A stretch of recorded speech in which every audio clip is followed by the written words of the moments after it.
the comedian Josh Johnson, though, you're in for a treat. He's like Mark Twain and oh my gosh, who won the Mark Twain Award, who got into such controversy with the trans folks because he refused to bend the knee to their ideology. Dave Chappelle. Yeah. Mr. Rogers, Dave Chappelle, and Mark Twain had a baby. Dude, you can't go wrong with that combination. And that time, and look, he's not right wing. He's not. He is amazing. He's been at this craft for probably 10, 15 years, and he's still young. He when he was a kid, he was a latchkey kid, so he spent some time at home alone. Well, that can get you in all kinds of trouble, except he was fascinated by Craigslist ads. And the KKK put an ad out to recruit. And he contacted them. And he made a friend. And the friend wanted to meet him at the Applebee's or I don't know what kind of restaurant. He trolled the KKK. And I just thought that was so funny. He's so clever. And so, yeah. All right, guys. I'm going to go on silent for a few minutes while I collect all my shares and stuff. And I know Serendipity, this is mainly Serendipity's brainchild with the assistance of MG. And so I'm like helping. It's not really my room. And so I don't want to overpower it with my videos and bore people. So I'm going to let Serendipity take the lead on it. And we'll see how it goes. And if after minutes you guys hate Josh Johnson, we'll turn it off. The link will be available for people to see about the Karens and the Bethanies in our society.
Give me 1 second, Monica.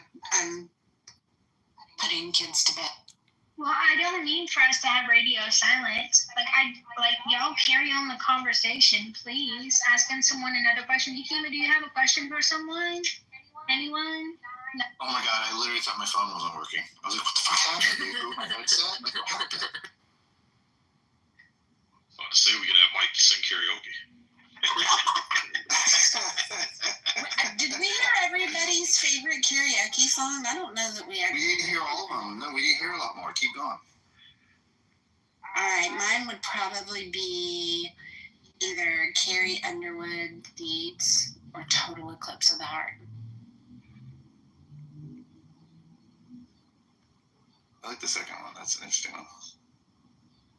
Right? Yeah, I like that one. I remember that song. That was a great song. Turn Who sang that? around. Who sings that? Who sings that song? I can't remember who it is. It's not Jefferson Starship? No, that doesn't sound right. Bonnie Taylor. Oh, shit. Oh, shit, I would never guess that.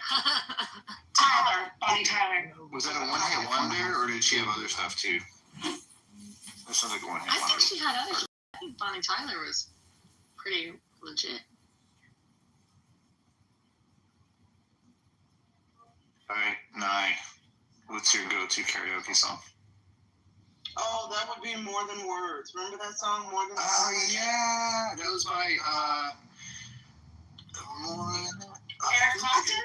No, it was in the 90s, early 90s. It was a Right now, by Extreme. Extreme, yes. Oh, that was such a good song. It's either that or I Want It That Way by, is it Backstreet Boys? Yeah. Yes. Yeah. More Than Words, I think it was 1991. What year was More Than Words? I'm guessing 91 or 90. So then More Than Words, let me see here. I think I have to go to Wiki and look it up. I think I was a sophomore or junior in high school for it. I think it's 90. I'm going to guess 91. Yep, 91, you're right. Nice job. Yeah, that's a classic. Yeah. You must have a memory associated with that. I do remember, I do remember all of the music I listened to in high school and what year it was, pretty much. I listened to a lot of NWA and Boyz II Men back then, too. Oh, Boyz II Men was good. Yeah, Boyz II Men was good. Remember Luke Skywalker? He was like the first dirty rapper. Oh yeah, Like swore. Yeah, he was like the first person ever to like be dirty in rap music. Really dirty on purpose. Yeah, I remember 2 Live Crew and Luke Skywalker, 2 Live Crew. Yeah, controversy back in the 90s. Boy, Mark Bush wasn't playing that shit. No one took over. Yeah, you're right. Like, we don't want this trash corrupting our youth. Yeah, and NWA had that song Automobile. You'll be good to me, I'll be good to you, and we'll both ride home in my automobile. It was Eazy-E, I think, was the one who sang it. I love Eazy-E's voice. He was my favorite rapper back then. Did you like Big Pun? Yeah. Yeah, Big Pun. Yeah, I was never big. I grew up in Seattle on the West Coast, and it was all like grunge, pretty much there. So I never experienced like Biggie, and because he was more East Coast, I was more like West Coast rap, like Dr. Dre and his crew. But I like Biggie a lot now. That's Kurt Cobain's stomping grounds there. Yeah, he died in '93, I think. I was in a Japanese bar when I heard about it. It was a bar that we used to hang dollar bills, American dollar bills from the ceiling. And I heard about it, and I remember being there hearing about it. In '93 or '94, might have been. I think it was '94.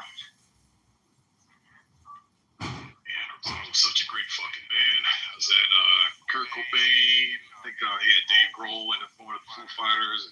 Yeah. Chris Novoselic was the bass player. Great fucking band, man.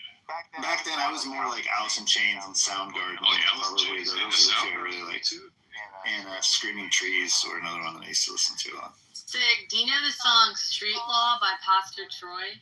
I do not. Yeah, I'm not really into the down south. Do you know that one, Mike? No, I don't. Never heard of it. Oh, shit. Nobody. Does anyone know that one? Street Law, Pastor Troy. I'm living by the street law. Fuck them judges. I'm living. You don't know that one? Was it a rock song in the South? Let's hear some more, Holly. Let's hear some more. Might jog my memory.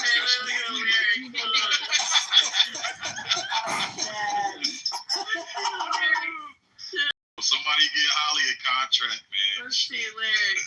Here, I'll give you a little thing. I can see Holly in her car by herself right now. Yeah, that's what I'm On telling the you. steering wheel, fucking Yes. sit all the way back. Hell yeah. Dude, I was singing this. I was singing a lot of this by myself. It's Southside St. Okay, Pete guys. back in the day. If I open the room, you guys kind of need to come to the room. Monica, Holly was speaking, Monica.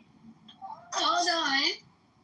Like, I'm doing this room for We're supposed to move serendipity. to a different room? What are you talking about? Right. I'm like in the hallway twiddling my thumbs with the chill music You gotta play on. it here. Why are you playing it here? Because it's a replay. Oh, okay. Oh, Monica loves her replays. I don't want to move. This is a big old room right now. I don't believe in moving. You will if I boom the room. It's a Monica, what are you doing, Monica? Oh, that's mean. Wilding out today. Authoritarian AF. Okay, but before we boom the room, I want to answer the question. In my vaginas, I look for money. I prefer wealthy vaginas. Okay, we can boom the room. So Good send off. Whoever said intellect is full of shit. So now it's going to take me a few more minutes because I left the room that I was sitting alone in. I'm Which sorry, was one Maud, I listener. didn't see the links. I texted you and I put it in the back channel, and I'm like, Oh, you did? all right, so take two. I'm sorry. Like, I know we talked about doing it in the public sphere to get more people, but we totally can do it here. I just need to, and that way, what, Serendipity, what do you envision? Y'all are letting me have the replay. So we can do it in the muff and have a muff original replay here. Or we can do it in the wilds of Clubhouse in the public spaces. Let's do it in the wilds of Clubhouse and the public spaces. Okay. All right. It is 7:09. If the conversation gets super good in here by 7:12, y'all please remind my friend that I'm sitting alone in the hallway. I told you I was getting kids. I know, and I felt bad, so then I was like, well, let me put it in the back channel, where, people would see it, and still nobody, and I'm like, oh, okay, And all Mark right. started talking music, and it Then was Holly started rapping. Yeah, Holly was rapping. Holly has a great voice. Can't leave Holly epic. raps. Yeah, I was about to say, I vote to get about 4 more verses that Pastor Troy song from Holly. I was thoroughly entertained. Well, I've actually been trying to find the lyrics, and I cannot find the lyrics. All I know is we live in by the street law. Fuck them judges. I'm trying to find the lyrics but I did. I was gonna tell Hakima. I was driving and I was, just jamming to that song, rapping along and stuff. And this group of black dudes next to me at a stoplight was staring at me. He's Laughing. What's that movie Office Space where you roll up the window, you bring your seat back up and you roll up your window and I go normal? Just picture me listening to hardcore street rap with a giant smile on my face. I'm the happiest person ever. I'm the most cheerful rapper you'll ever meet. Oh, y'all, she's thug. I'm a thug. She's fat pimpin' with a BLT. I'm dead. This has to be the least urban room. Nah, Holly done urbaned it out, man. Actually, I'm gonna start calling you Holly Quisha. Holly Quisha. I listen to more rap and hip hop music than most people. All you need is some braids, get you some lashes, Holly. Come on now. Dude, I'll be banging. I got the ass. I already got the ass. Oh man, that's hilarious.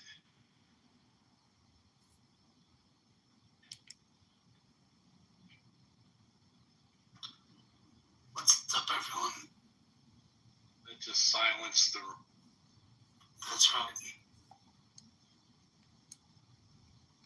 So you guys out there, who wrote Intellect?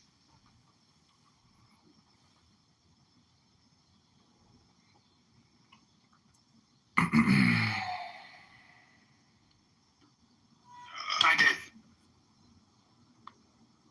All right, because whoever wrote that's full of crap. Is Scarlett in the hallway now? Are we supposed to go? I'm looking. I told her to post Oh, you haven't the link. Yeah. She's Can you, setting things up. Can you pin the link to the top? What's your Yes. That's what I'm going to do. I'm going to pin the link to the top so we can all move over. Sweet. Yeah, sometimes, man, it's hard to find rooms in the hallways. I know. I don't even like to be in the hallway anymore. No, right. Yeah. I'm looking. Are you just gonna put the link in the chat or whatever? I'm going to stick it up top. In fact, let me just end our beautiful little what do you look for in a woman poll. Remove. Come on, Mom. Send me a link. Is that the Karens and Jezebel room? Is that what Scarlett's doing? Yes, we're gonna do the Karen. Oh boy. Your Jezebels and Bethany's. Dr. Mitch, what's your go-to karaoke song? That's a great question. Anything by Tony Bennett, bro? Oh, that's good. That's fun. Classic. Tony Bennett, nice. Yeah, it's cool. He's got sophistication over here. Yes. Unlike Holly. Holly's a hood rat. Dr. Mitch has sophistication. Holly Quisha over there just kind of ghetto shit up. Dude, I actually found the lyric. When I walk, I'm living by the street law. When I talk, I'm living by the street law. I'm going to grab the link. I'll be right back. Law. When I bang, I'm living by the street law. I'm living by the street law. The G, hey, I'm living by the street law. See, that's so I'm living by the street law. Girl with brands. Laws and rules are meant to be broken. That's why I get high and keep smoking. Because I'm living by the street law. Holding my nuts. I'm living by the street law. Don't give a fuck. Gang, let's go. Gang, I love the lyrics. I love that song. That song's hysterical. let's go. Gang.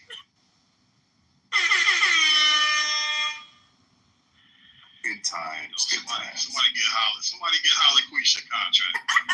Let's go. Okay. Let's go. She going double platinum. Rooms at the top, y'all. All right, cool. Here we go.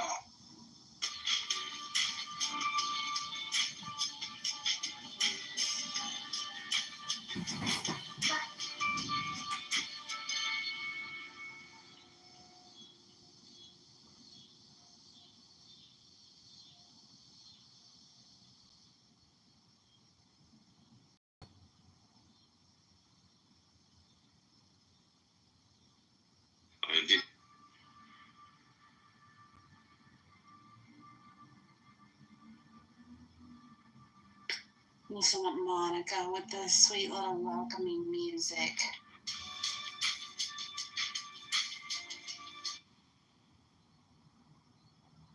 All right. So I don't want to take credit for this great room, but Serendipity reached out and said, what kind of rooms can we do? Because she has a big heart and she likes the relationship rooms. And, if they're done well.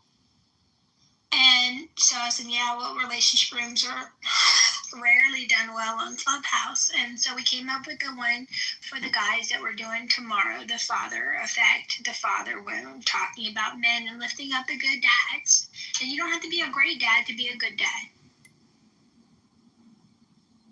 And then we're like, well, we should do one on women too. And so we can discuss the toxic femininity and we can discuss the positive femininity because women are human, contrary to popular belief, and we have a range. There's a spectrum of us.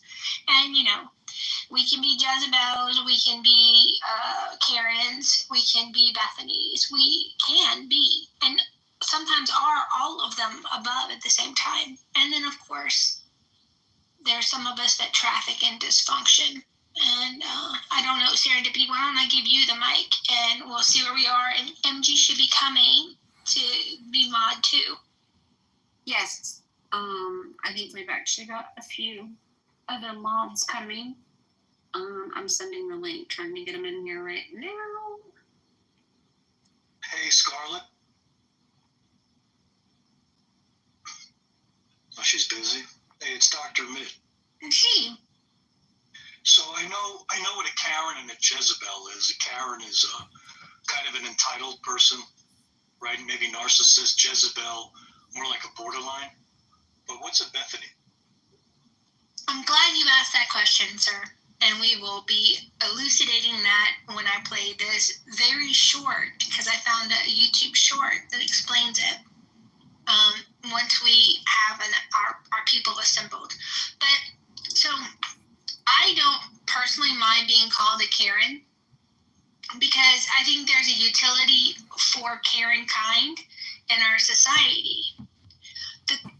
The women and men, because I've seen men Karens, and that's pejorative when they do it, but if there's an injustice, if there's a coupon that the store should take and it's not expired, I will speak to the manager, because they had a contract with me. I made effort to come to the store. You should honor your advertising, and for the good of humankind. It's a little hyperbolic, but you get the point. So there's a point where Karens do good. If Karen sees smoke coming out of a house, Karens are more likely to call the police or the fire department. That's not a bad thing. But some people have said, mind your business, and don't report things that are causing problems or have the potential to cause problems and cause harm. But of course, like I said, the Karen powers can be abused and are. And we'll see viral videos of Karens gone wild, acting badly, and with unfortunate consequences for them and for the people. So that's Karen. Jezebels, those are the women who use their feminine wiles and their sensuality and their sexuality to manipulate people. So they are the women who want to be paid to go out on dates with you, and then you thank them for the pleasure of their company. They can be very manipulative, and they use their charms for their good, their benefit. So they treat men as wallets, just like some men treat women as objects, you know? I don't know what the male version of a Jezebel is, a man whore. I don't really think those are equatable. I think maybe the opposite of a Jezebel for a man would be maybe a womanizer, because they're not invested in individuals. They're out for what they can get. It's transactional. Gay men have Jezebels in their circles, in their networks. Oh, God. Okay. And then I'm going to say Bethany for the video. So Serendipity is going to give me a cue. I don't see MG. Did we wait too long to host the room? She was here a minute ago. No, I just got a message from her. I think she's on her way. Hang on. Does anybody have any questions about the two? And these are not the only three archetypes. There's the mother, there's the mother, and then of course there's the Oedipal mother, who will wound their children so that they can maintain control over them, stunting the men, and Snow White's mom, the girls. So, like, we're not exhaustive in our archetype list when we're doing these three, but I thought these three would be a good start, and maybe we do a part 2 or part 3 if interest allows. Now, is one of them a Munchausen mom? Oh, that would be the Oedipal mother, I would think, huh, Dr. Mitch? That's why I asked. We've seen that. We've seen that. We've seen that when little Tommy, their 3-year-old, well, actually, I have a name, James Younger. When James Younger was a toddler, 2.5, 3 years old, his favorite movie was Frozen. So his mom said, oh, well, James wants to be a girl. I'll enroll him in school as a girl, and I will call him Luna. To the horror and refusal of her husband, she then took the twin boys, James, I don't remember the other one, to California because it's a trans sanctuary state. And the husband, the ex-husband now, I think his name is Fred Younger, but I could be mistaken, Frank Younger, had to pay for gender-affirming care and therapy for his son, and was allowed no private visitation with his blood, with his progeny. It's a terrible story. So would she be a Bethany, a Jezebel, or a Karen? The mom in that situation. That would actually be in the part 2. That would be a Oedipal mother, I think, a devouring mother, because some women like attention and admiration at the detriment of their children.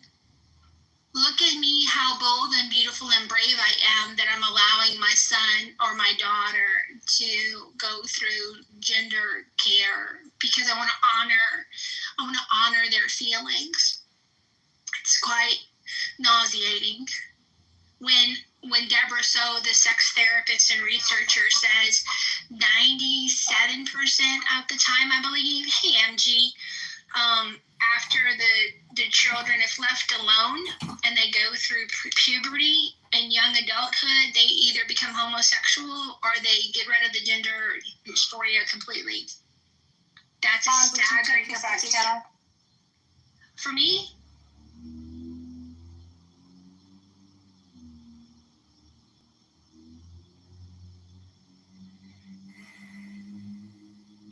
yeah, I did promise that. I'll get it right on it. Do I have to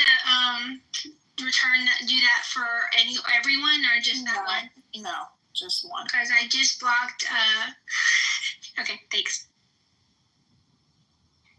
By the way, Serendipity, can you hear me? I can.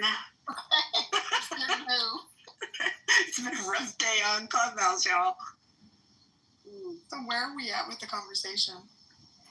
Monica just gave a brief overview explanation of the Karens and the Jezebels. She was saving the Bethanies to review after listening to, she found just a little YouTube short that she's going to play. Cool. Yeah, and then we'll open up the conversation. I know we're waiting on a few more people. Do you want to play it now, or do you want to talk about the first two that we discussed, the Jezebels and the? You can. I think you're good to go ahead and play the clip. All right. Every person has different speeds that they operate at, right? You catch them on one day, they might react to a certain way, another day a certain way. But some people do have like defaults, right? So one thing that's happened in the last like 4 years especially is that anytime a white woman's talking, we jump to Karen pretty quick, right? Like there's Karens out there, but then sometimes someone will just have a menu and be like, does this one have gluten? And we're like, Karen! Like that's, it's appropriate when it's appropriate, it's not appropriate when it's not appropriate, right? But for everything there is its opposite, okay?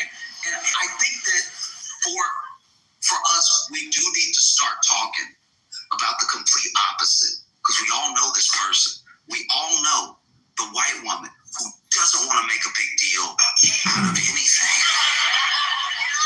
We've all met this person. She could literally be on fire. She's like, no, I'm just warm. Like, no. You're in danger, Bethany.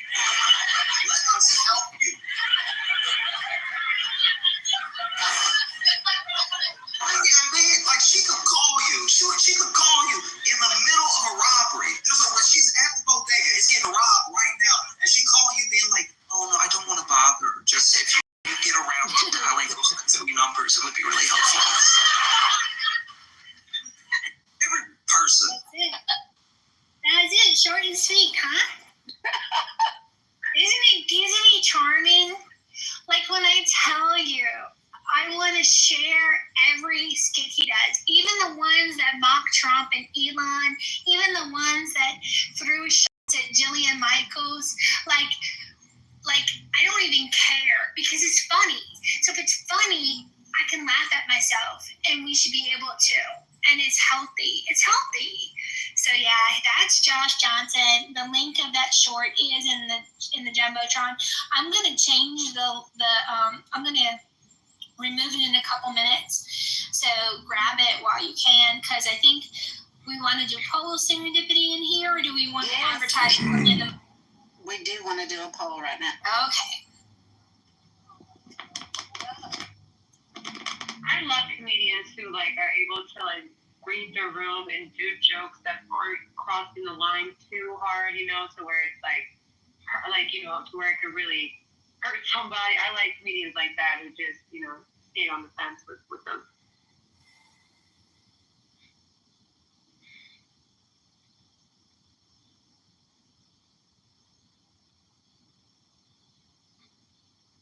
Sorry, I'm inviting just a couple more people. Well, I need to know did I oversell Bethany?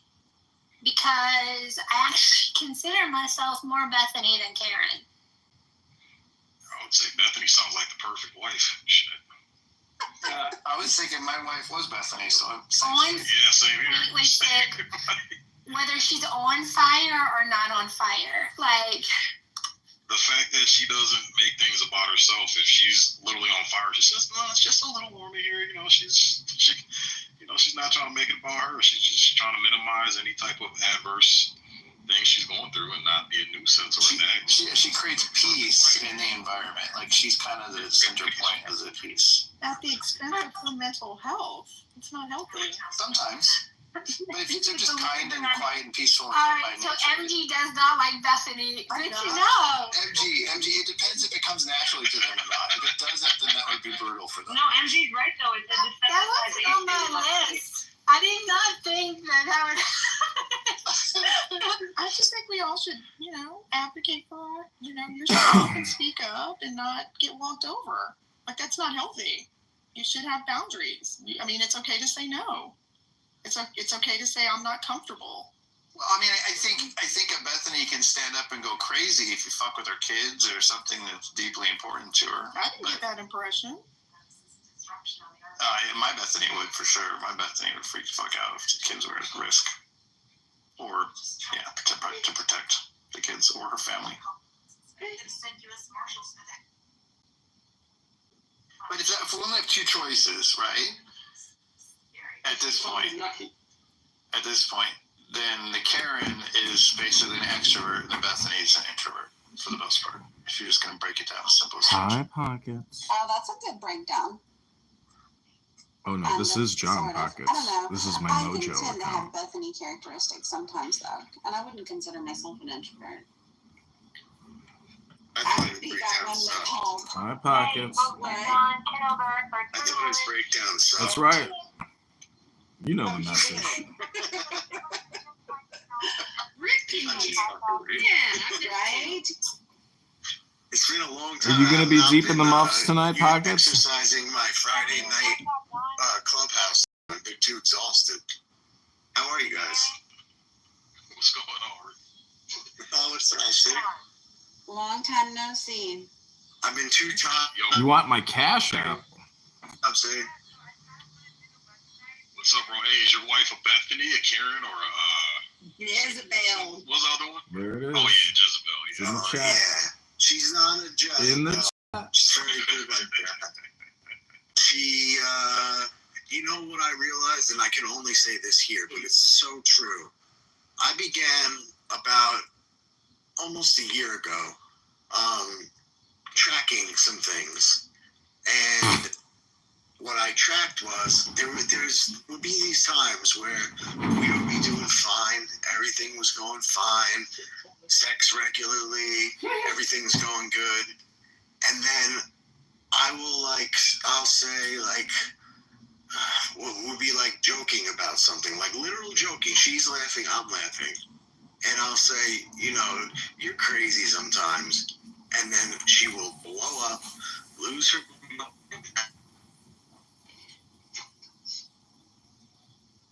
Is he in the Matrix, or is that me? Yeah, it's him. He's in the Matrix. Okay. All right, you gotta cast those demons out of your home. His wife's probably strangling him right now. Fucking Bethany, motherfucker. I'm done. That is a trigger. Where do you think you mostly align, Holly? If you had to pick one of these three. All right, yeah, I've been reading about this while you guys are talking. I think if I had to pick between these three, I think I'd probably have to be Jezebel. What? Really? Yes. Because it's saying, I mean, I'm going by what Chatty's telling me. It's saying Jezebel, people say turn a relationships or treacherous into leverage. Control through seduction, manipulation, or influence versus Karen is control through authority, rules, or complaining. I don't know, it's tough. I definitely complain a lot. But I also feel like I have a very... Don't worry. Yeah, like I uses charm, sexuality, or I don't think I do so much on the sexuality thing, but I'm definitely use like charm and charisma to get what I want. Like highly persuasive, can be jealous, competitive, or undermining towards other women. 100%, 100% I can. Oh, it's not. So I think Jezebel's me. Jezebel's me, yeah. Jezebel is me. Interesting. I don't identify with none of it. Karen, Jezebel, Bethany. None of it speaks to me. Well, go ask ChatGPT, because that's how I came to my conclusion. I had to go a little deeper with what Chatty was telling me. Monica is definitely a Karen. Yeah, I'd agree with that. Yeah, Monica's definitely. I know. Sure. Karen from 34B. What is Edie? I don't know. Let's see. I'd say Edie's a Bethany. Sorry. A Bethany? You think? I think she's an undercover Karen. No, I think she's an undercover Karen too. Undercover. I don't know what all the ones mean, but I assume Karen. But what is Bethany and Jezebel and? Bethany is the one. I'm on fire, but I'm going to complain about it. I'm just going to be like, oh, it's a little warm, but it's all right. And what's Jezebel? The Jezebel is, using your feminine wiles to get what you want. And is Karen like complains about stuff that doesn't matter? Well, the Karens they're a little authoritative, and yeah, they're kind of the squeaky.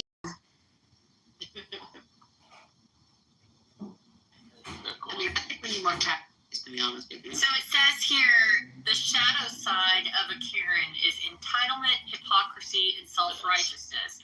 And the shadow side of a Jezebel is manipulation, deceit, and Shut up, dude.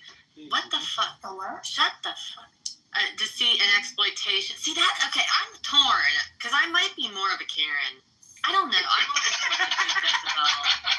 Because I'm not deceitful. I don't like that. I think I can be entitled, I can be hypocritical, and I can definitely be self-righteous. So, but don't you think, Karen? I don't know, Holly. Don't you think though that, like, for me, the charisma can kind of be like you play up the charm with somebody that you don't necessarily care about being charming with.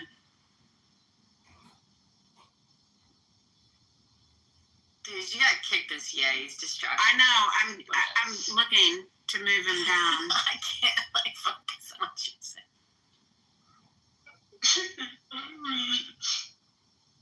Mom, why can't I move him down? Let me go check our room settings. Hand raising. Here we go.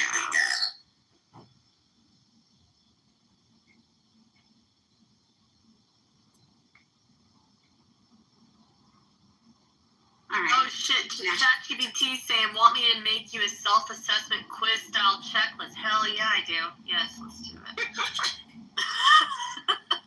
Did you ask it about Karen's, Bethany's, and Jezebel's? I did, yeah, I've been all over it, yeah. Oh boy. I bet you were Bethany until you started listening to Pastor Troy Holly. I know, right? Yeah, he turned me into a Jezebel. Straight up. I'm gonna Instagram message that dude. Be like, you ruined me. You ruined me. That sounds like an inside joke. You guys want to share? Oh, he's because I was rapping one of my favorite hood songs from back in the day. Street Law by Pastor Troy. That's what he's talking. Yes, those are the shenanigans that were going on when you originally tried to create the room. Holly was dropping. Got the Holly. Holly Quisha. Love it. I love it. So that goes to, well, the dark side of a Bethany would be what MG said, of the willingness to self-harm for the benefit of the self-sacrifice goes too far, and they're not willing to stand up and tell people. So there's a quote, something, if you don't tell people about your pain, they'll kill you and tell you you enjoyed it. That's significant. This is pretty rare, wouldn't you say? The Jezebels? I mean, the Bethanies? No, yeah. I mean, The Bethanies? yeah, even women that are quiet kind of know what they like and then what they don't like. No. No, I think there are some, like I said, I can definitely, I know a few Bethanies in my real life for sure. They're not going to complain. They're not going to make their feelings known. The problem with the Bethanies are that they stuff so much down though all of the time that they're usually the ones that are really, really volatile, and the seemingly like nothing burger is what makes them just absolutely lose their top. And then they regurgitate it all. It all comes out. That sounds like Asian women a little bit. I mean, not to be stereotypical, but they tend to stuff and explode. Yeah. It depends what kind of videos you're watching. Okay. All right. Okay. Holy cow! Stuff and explode. Oh boy. Did you guys hear my story about tracking my wife, or did I completely cut out? You completely cut out. Good. Well, okay, so we were having these, I've known this woman for 20 years, since she was 16 and I was probably 18 maybe. And so all these years, but particularly recently, we got the kids now, we got the house, blah, blah, blah, the same shit that happens with everybody. And, I would notice we would be doing really well. Regular sex, scheduling sex, by the way, is the greatest thing that ever happened to me. It's Wednesdays and Saturdays, and when we're doing poorly, it's just Wednesdays. But anyway, we would be doing great. We would have, we'd be talking, calling each other during the day if I had to. That has nothing to do with her. I just don't want to talk to anybody while I'm working. But anyway, it was going really well. And then we would be hanging out, making a joke, and I would say something like, "Oh my goodness, you're crazy." Like if she did something, but in a joking way, and something like that would just blow up. What do you mean I'm crazy? Why do you have to do this? And then storm off and this and that, and then not speak for 3 days. And this is like a pattern. And so when it happened about a year ago, I just happened to go up to the bathroom, and in the waste bin, I saw something. So I began to, whenever this would happen, I would take pictures with a timestamp on them because I was looking to see if there was some kind of pattern. And oh my goodness, 1 year later, within a 4-day period, I can track when these blow-ups are going to happen and when the insanity is going to occur, which is interesting, right? But what does Ricky do? Fucking stupid Ricky. He goes, and during the last argument, he goes and tells her about it, and then breaks out the pictures and begins to show her like some sort of idiotic cop from a movie. And that's when the real blow up occurred. What? You're wasting your time. It was really bad. Really bad. We're over it now, but now I don't know even what got into me to do that. So that's my story. You were proud Sherlock. You cracked the case. 100%. I was proud. I thought that this was going to do it. This was going to show her that she is irrational and she is doing this and it's not me and I'm treating her just fine and everything else.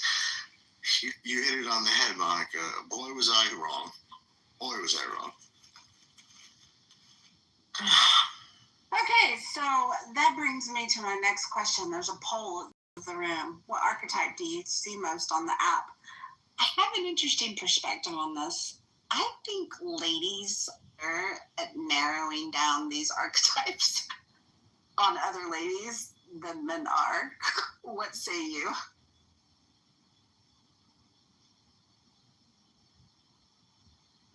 Ladies are better at what? Since we voted the same, Serendipity, right? I laughed so hard. I know. I think that ladies are better at recognizing Karens, Jezebels, and Bethanies than men are. Oh, yeah. Historically. 100%. Yeah. Of course. You're not blinded by your dick. Exactly. Yeah, that's exactly it. We'll give every effort to give the benefit of the doubt as long as that thing's a good. Right. So the options on the poll, for those of you that can't actually see the poll, if you haven't updated or whatever, is which archetype do you see most on the app? There's Karen, Jezebel, and Bethany. And right now we're at 58% Karen, 43% Jezebel, and no Bethanies. I definitely see the Karens, the cunning, calculated, the insincere. You know, I mean, I guess we can see it better than men, but I definitely see Karens the most on this app for sure. Do you see?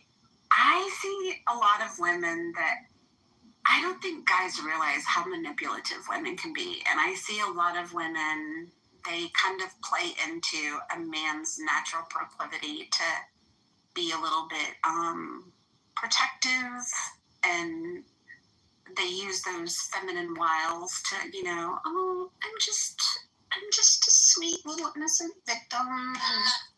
It starts as a PTR. Because I talk softly and sweet, and I come across very unassuming. Yes. This is completely calculated. Yes. Yeah, yes. I see it too. I find women to be extremely manipulative. They love to use, you know, oh, I had a bad relationship. You know, I had X, Y, or Z going on, and they use it to kind of garner like an empathy from the guys. So here's definitely my vote. But I think that we're missing is because guys don't care. They just care, is this woman paying attention to me or not? He doesn't care what she's doing. He's attention. That's all he cares. That's so sad. It starts at the PTR. Like, honestly, that's true. Pull to refresh. Now tell me people are going to pay attention to me because of what I say. Like, really? When they do boobs and butt shots, that they're like, pay attention, and then also listen. Are they manipulative? Do they use people? I'm sorry, I interrupted Serendipity too. It was the Cracker Barrel logo that got it.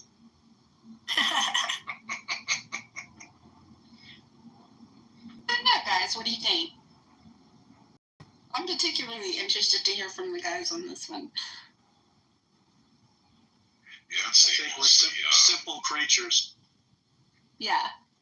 Very simple. Yeah, no, 100%. Yeah, you got a lot of those Karens in Bethany's clothing, man. Throw a lot of guys off. But like Ricky said, it's because we're thinking with our dicks most of the time. It's, you know, ugly chicks, I don't think get away with that. Not as much. But even ugly chicks still garner at least a 20% higher empathy level from men than another man would, even ugly chicks. Yeah, they literally fuck them because they feel bad for them. It's really sad. It's a gift, okay? Don't fucking ruin it. It's charity. It's charity. Riddle me this: how do you fall for like a fake PTR? Like, how do these Poor people guys. even have their real picture? It's a Poor voice. guys. If you had a penis MG, you'd understand. You'd understand. I had someone call my AI picture beautiful as my cartoon. I was like, bro, I'm so disconnected. Like, Is that Pockets I hear?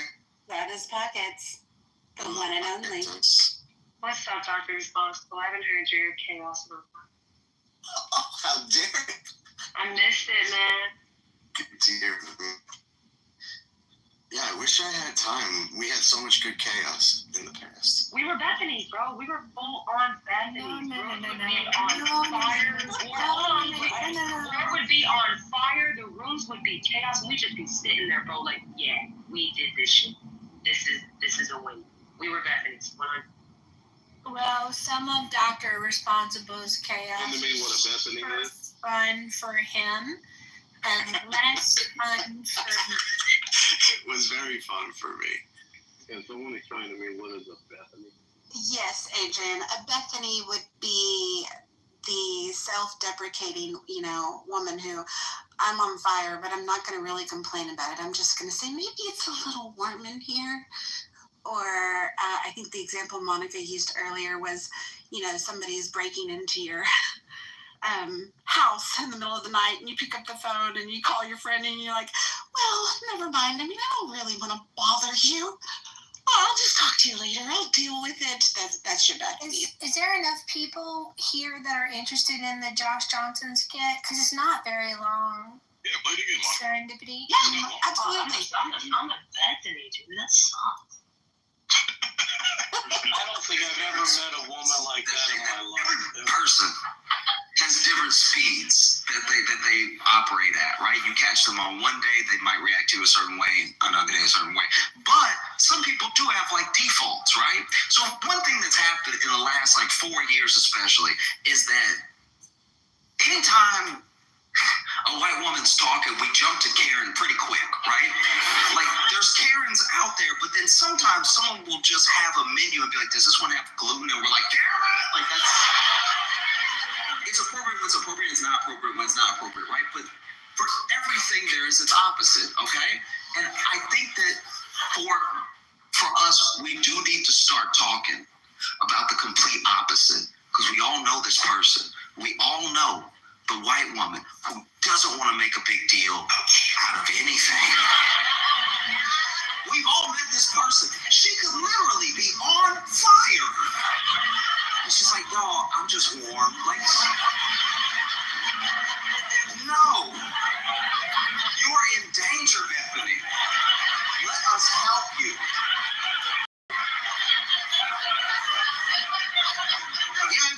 She could call you. She could call you in the middle of a robbery.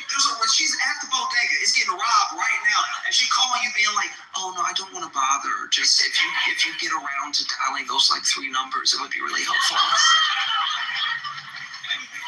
Every person. It is from a larger skit called "The Body in the Backyard," and it's such a good bit. He is so skilled. But that's Bethany.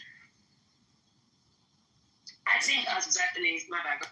No, go ahead. I was gonna say, I think us Bethany's are just so fucking desensitized to all the shit that's happening that we're just now just numb. I could see, a plane crash down the road and I'd be like, fuck. Okay, that'll work. It's just shit like that where I'm just like, damn, dude. I feel like it's just desensitized. We just have, what are we gonna do type of. So, Adrian, given that explanation, which archetypes do you tend to see more on Clubhouse?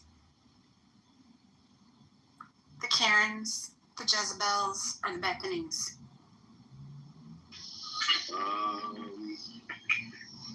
The Karen Bells. That's what I was trying to say. The Karen Bells. The Karen Bells. Yeah.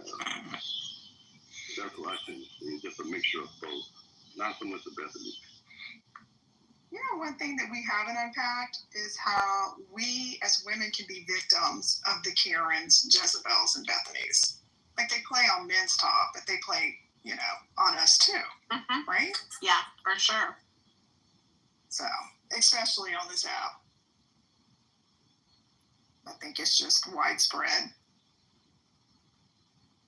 Yeah, if you asked me that question that you asked Adrian. Yeah, if you asked me the same question that you asked Adrian, what do you see most on this app? I wouldn't have answered. I would have answered your question with another question. Which side? The dark side or the light side or the regular side?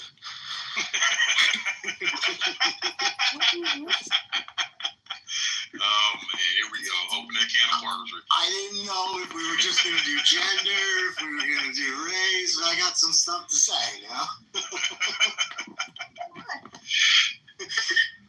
This could get long, so you guys talk, but at some point, I have some unloading to do. I know. Why don't you share about spending his time? Right. Why don't you share about 2 or 3 minutes of your adventures on the dark side, and then we'll bring it back, and then we'll do another dive in a little while. And nice. Like, what do they call that when comedians do that in Vegas? They do, where they come back and they stay there and they do a little bit more. Anyway. We'll circle back. Yeah, we'll circle back. So everybody knows my exploits on this app, and I like talking to black people. I'm going to admit it right now. I like talking to black people and progressives and liberals, and then coming back to see you guys, normal people, mostly normal. So I spend a lot of time over there. Even sometimes I'm just listening. And then, it gets far enough where I have to jump off and come on stage. But my situation, but my wife, who has always been completely opposed to even discussing the issue. She works in New York City. She's had some interesting experiences, but she's been totally opposed to talking about it. She does not believe anything I do. She does not think anything I do. And I'll make it clear, I don't think that there's any kind of mental or physical difference between groups of people. They're just people. But she went on a flight with Spirit Air with my kids without the first time in their lives. And she is 92% made of black women. And she called me crying finally after a 4-hour flight, getting the plane stopped, this and that. And she goes, "Oh my God, Ricky, they're all right. These women are out of their minds. They're a different group of people. They were so nasty the entire time. They treated us like shit. They yelled at our kids every single time." It was a bad situation too, because everybody was missing their flights and everything else. And so she's going to tell me when I pick her up tomorrow exactly what happened, and I'll let you guys know. But this is not black people. This is, unfortunately, black women are quite a problem. And that's why I want to take away their rights to vote. Thank you. I'm complete. What is happening? I want to take away your right to vote too, not as a person. We're scratching that. Yeah. That was. I don't know what that was. Yeah, that was just a diatribe. I don't know what that was. Shout out to Spirit Airlines though, Holly. I'm sorry. No, dude. Spirit is absolutely anti-white. I've been saying that for years. Really? Yes, I've been saying that for years. It's a great place to experience racism as a white person. Oh, they treated me like gold, bro. Yeah, I love Spirit. I use it every time. I'm definitely blonde hair, blue eyed. I'm like a prodigy for that. She's a female M&M. Yeah. Yeah. I can't believe you said that, Holly. Yo. I never flew on Spirit before. So many times. I've never had one crash. She said, "I can't believe the experience of racism. I've never felt anything like that before." And she's not overboard. Go ahead. Has Spirit Airlines ever had a fatal crash? Like American. Well, they don't let them fly the planes. They just let them open the cans of ginger ale. Oh my God. But seriously, I can't. I'm going to find out all about it from her. Yeah, I'm looking it up right now. We could discuss the reasons for hours. It doesn't mean they're bad people, but culturally, there's some problems there. Well, airlines in general, the flight attendants and the check-in people, you know, they haven't been happy. It's like a known thing in the airline. You know, there's been a lot of mergers and so the employee satisfaction has really gone down the tube. So I think that's kind of being projected a bit onto the guests. The articles I found, Holly, are articles of Black people being kicked off the flight.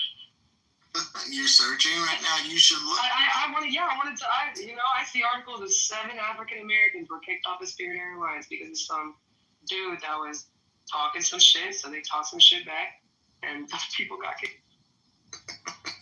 I mean, that's not a surprise, but did you find any? No, I'm looking. Wait, okay, you're articles about white people getting kicked off? Yeah, I looked for Spirit Airlines anti-white, and it showed me an article of Black people getting kicked off the airline. Yeah, you're not gonna find anything because you gotta look in Reddit and you gotta look on like the Instagram, whatever that new thing is, because that stuff is not gonna be articles. Nobody cares about white people getting kicked off the plane. That doesn't sell. Like nobody's gonna click on that. You might be able to go to like page 11 of Google. Yeah, that's a lot. People do click on stuff like that. Well, it's not gonna pull up in the Google search, really. Y'all remember that white guy that was on the plane that had the Burger King crown and was screaming? Oh, yeah. Well, yeah, because that works with the narrative. Absolutely was clicking on that shit. I give points to Reddit, though, because Reddit almost crashed the stock market with GameStop. So I give props to the Reddit community. They got some power. There's some stuff on Reddit that, yeah, you definitely won't see on Google or ChatGPT. So I'll give some props to Reddit. You can't find it anywhere. Reddit is amazing. Oh, speaking of Reddit, there's a lot of Jezebels that's on this app that is on Reddit, busting it wide open. I ain't gonna say that. How the fuck do you know that? Because I saw them. So given your experience on one side, Ricky, what's your experience on the other side? On my side, I have had nothing but, normal to good experience with Black men in my life, like not in a homosexual way, but you know what I'm saying. Except like in the beginning, there was some, because I grew up in a almost all Black neighborhood. That was a little tough for the first year or two, but once we had the fights and we played sports together and bloodied each other up, became really good friends. So I've had very good experience with Black men and Black women. I've also had some very good experiences. I meant the women. Well, I think I've had very good experiences with Black women, but there's this thing that happens where there's sort of a like, I'm going to be good daddy type of thing that goes on, and I'm sure they wouldn't admit it, but the men in the room can tell you, a white guy with a Black girl is a different dynamic than it would be Black guy with a Black girl, unless he's really got it going on. Because they just kind of, I don't know, my experience has been they've been prim and proper and not want to do anything wrong, and they've been very, very good to me. This is how I know you bullshitting, bro, because just a few minutes ago you said we all the same. We just all be. We are not different. No minds, no nothing. I just wanted to take over your vote. I know you guys have minds. I love your minds. It's a voting thing, that's all. It's nothing to do with you. And if you were as intelligent as a man, you would be able to put that shit deep down in your soul and forget about it and think what's good for the country, which is women not vote. I feel like you got many personalities. This is just a prime example of how men are just terrible at examining the intentions of a woman. Have you ever seen the movie Split? Serendipity? You ever seen that movie Split? Yeah, it's an amazing movie. Yeah, that's you, bro. That's men. Why? Why are you saying that? You think that too, Sig? No, I'm just laughing because Pockets is funny as shit, man. Totally not. Totally not. Great movie. You think I'm like that, but my 90% of my personality is the same as we always are together. But 10% of my personality wants to take away the 19th Amendment. That doesn't mean I'm split. It just means I have like one thing that I want to do that maybe you don't like. Maybe it's just your train of thought. You know, I feel like you like go A to Q sometimes, and I just miss a bunch of shit. But you know, I feel like you say things, and then you go out the light, and then someone else grabs the light, and they say something completely opposite of what you said earlier. Yeah, and then you're like, what did I say? I didn't say that. I said it's supposed to be in the light. You got the light. You're like fucking Hedwig, dude. That is a great movie. Like fucking with Drake, bro.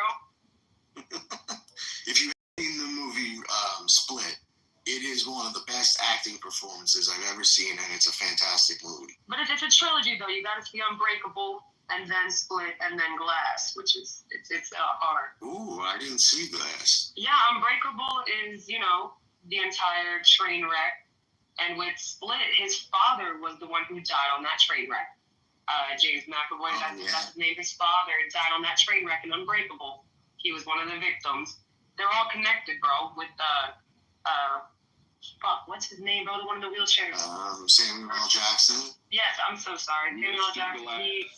Mr. Glass. So thank you so much. He orchestrated all of it. He wanted to make them superheroes. That's what Glass is. You gotta see Glass. They all meet up. All of them. All three of them. Bruce Willis. You know, James McAvoy, I think is his name in the sim. I will. I'll watch it tonight. Well, my family isn't here yet.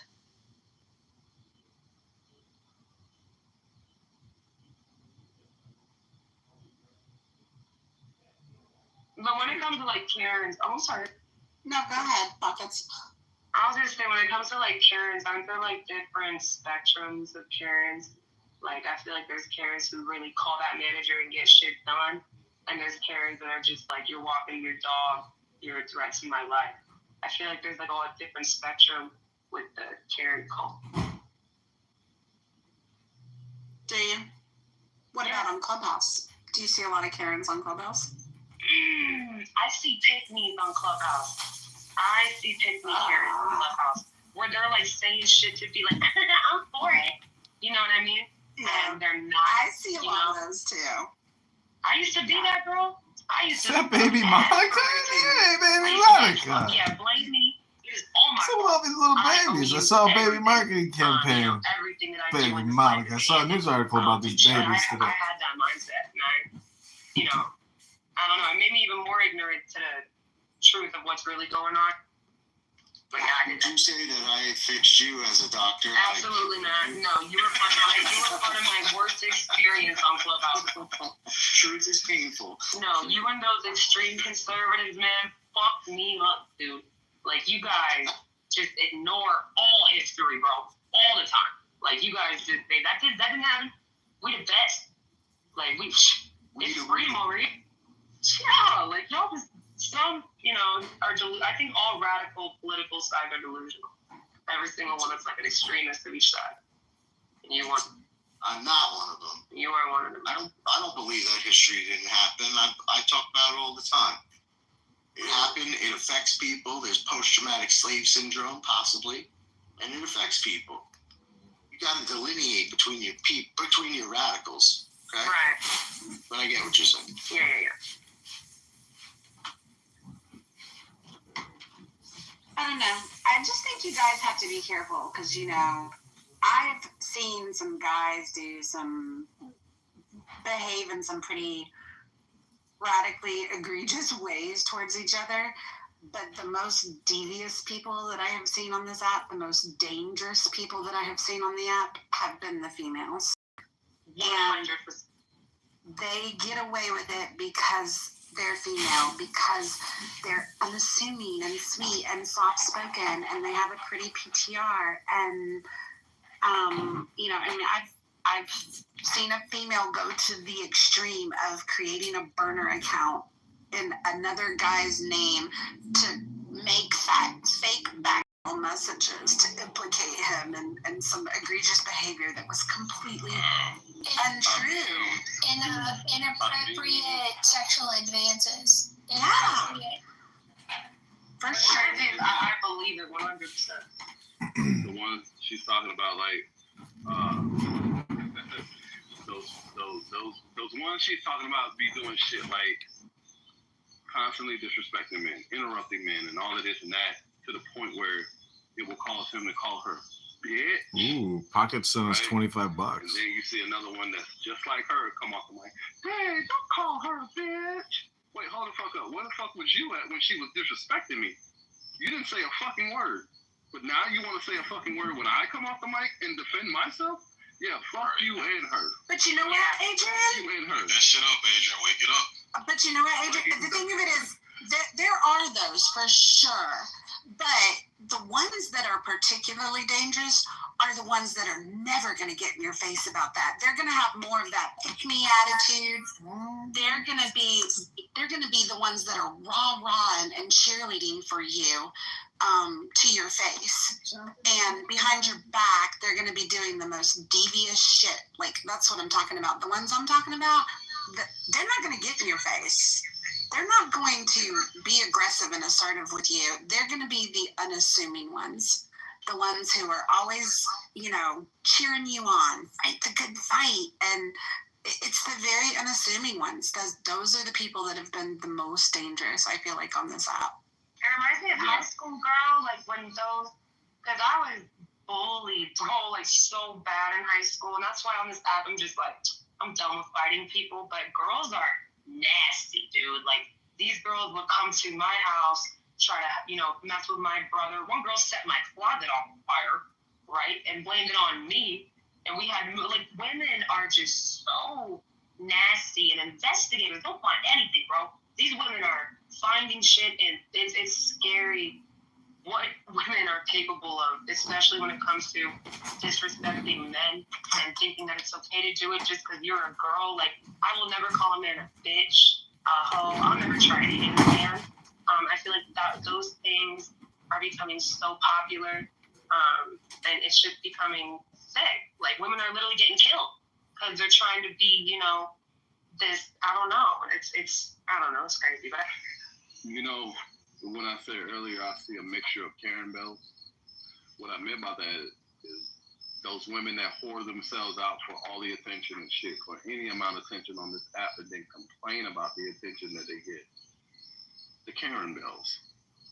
You done got your ass out here in these clubhouse streets, and you hoard yourself out for attention. Now, you got some attention, it's just not the attention that you want. Now you're complaining about it. Yeah, get the fuck out of here. Karen bells. No, I understood the mashup, and I don't disagree with it. When I opened the room, I can't remember if it was the first time or the second time, I talked about how transitory, like even Josh Johnson said, circumstances might be such that we show our asses, that we exhibit Karen behavior when we're typically a Bethany, or Jezebel behavior when we're typically a Karen. Like, it's like a spectrum, right? So I totally can see there's a video that I'm not going to play, but it's called The Power of Victimhood. Victimhood is all about power, by the Atlas Society. It's a speech from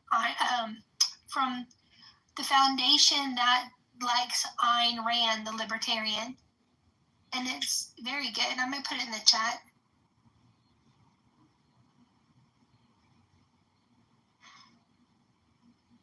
Hey, Nye. Happy Friday, ladies. Happy Friday. Sorry I'm late to the... You are. It's okay.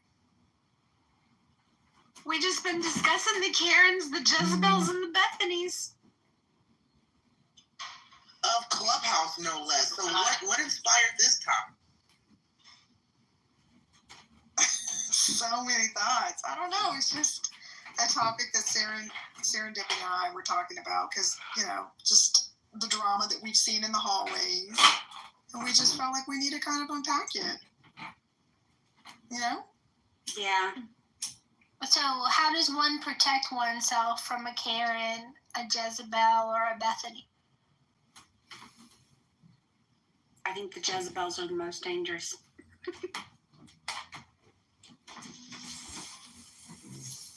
don't know. I think it comes down to scratching away at the surface level stuff and listening.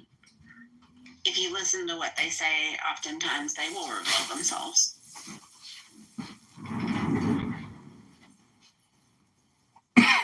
So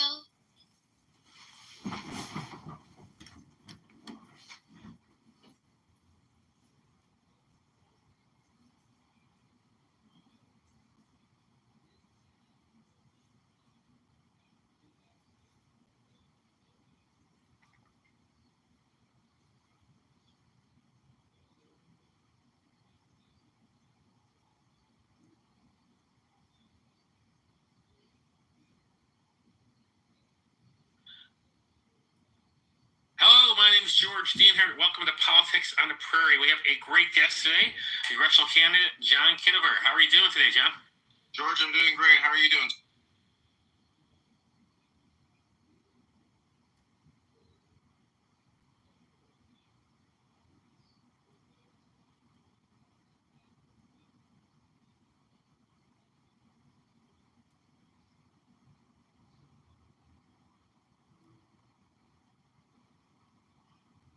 Congressional candidate John Kitover. How are you doing today, John?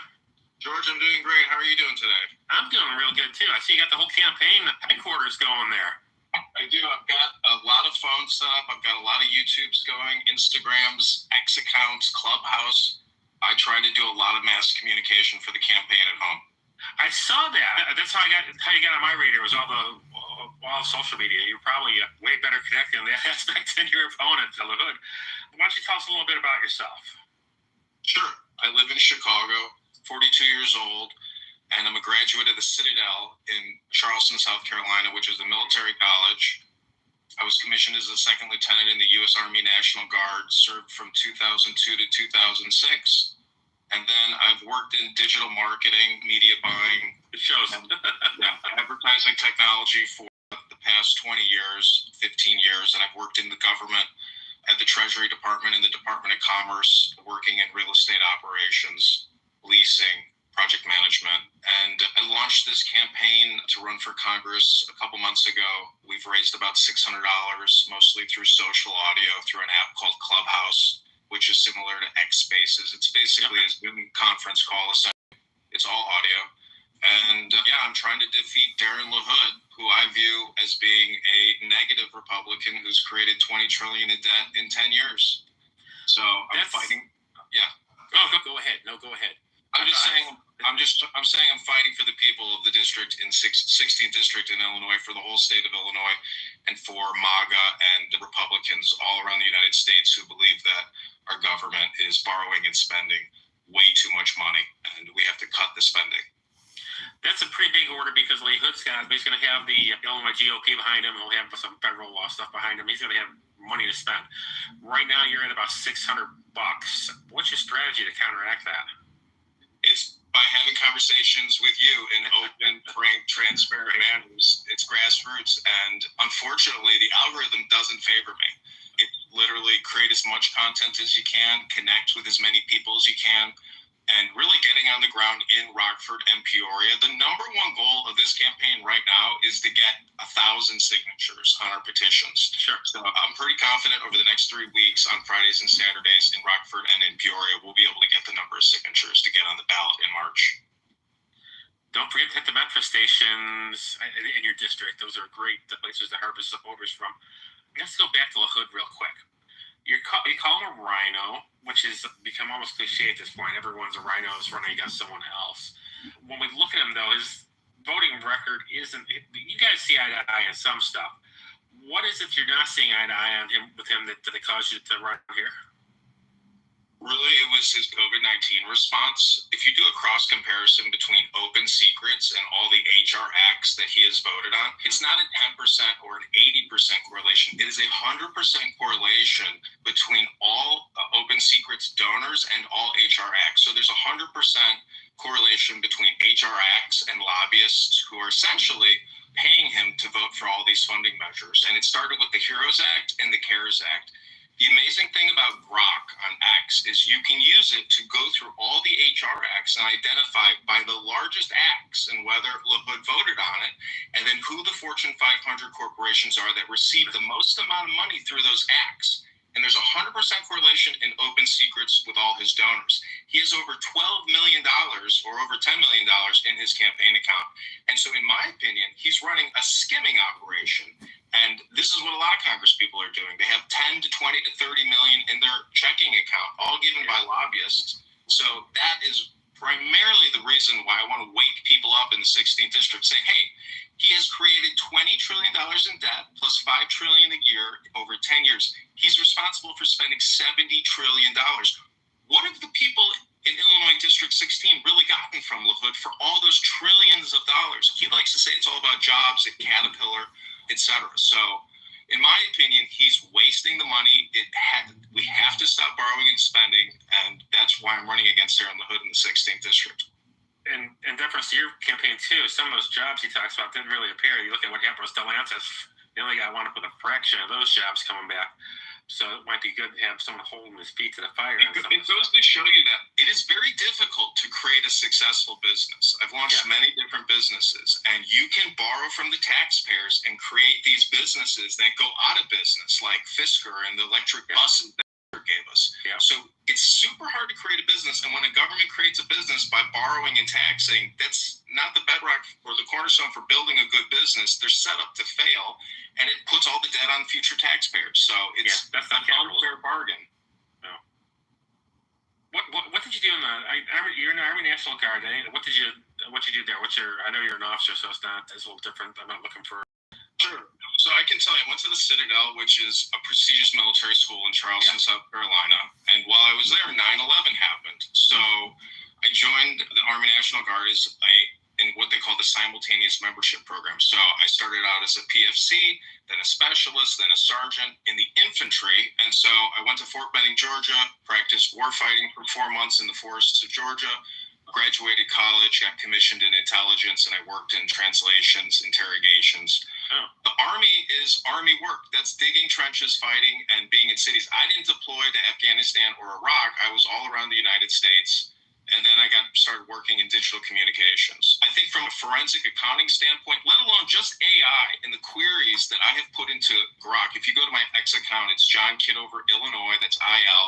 And I will retweet some of my best Grok queries trying to untangle congressional borrowing and spending, borrowing from the Federal Reserve, really looking at our ledger books, our balance statements, and saying, you know what, guys like Darren LaHood are kicking the can down the road over and over. 10 years now. So this is my background, but I'm really trying to stop the borrowing and the spending. I think it has to become a mantra with Republicans. I'm standing with Thomas Massie, Ron Paul. I supported the Ron Paul campaign from California. I have a good picture with him.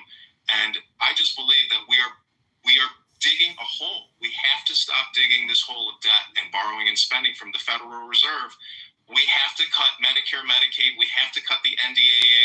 And I think we can preserve Social Security, but cutting the military-industrial complex and big pharma are the number 2 priorities of my campaign. So that means Lockheed Martin, Northrop Grumman, Boeing, Pfizer, Moderna, J&J, AstraZeneca, the hundreds of billions of dollars in tax credits that they got from the big, beautiful bill, $500 billion a year from taxpayers in tax credits. That is the primary focus of my campaign.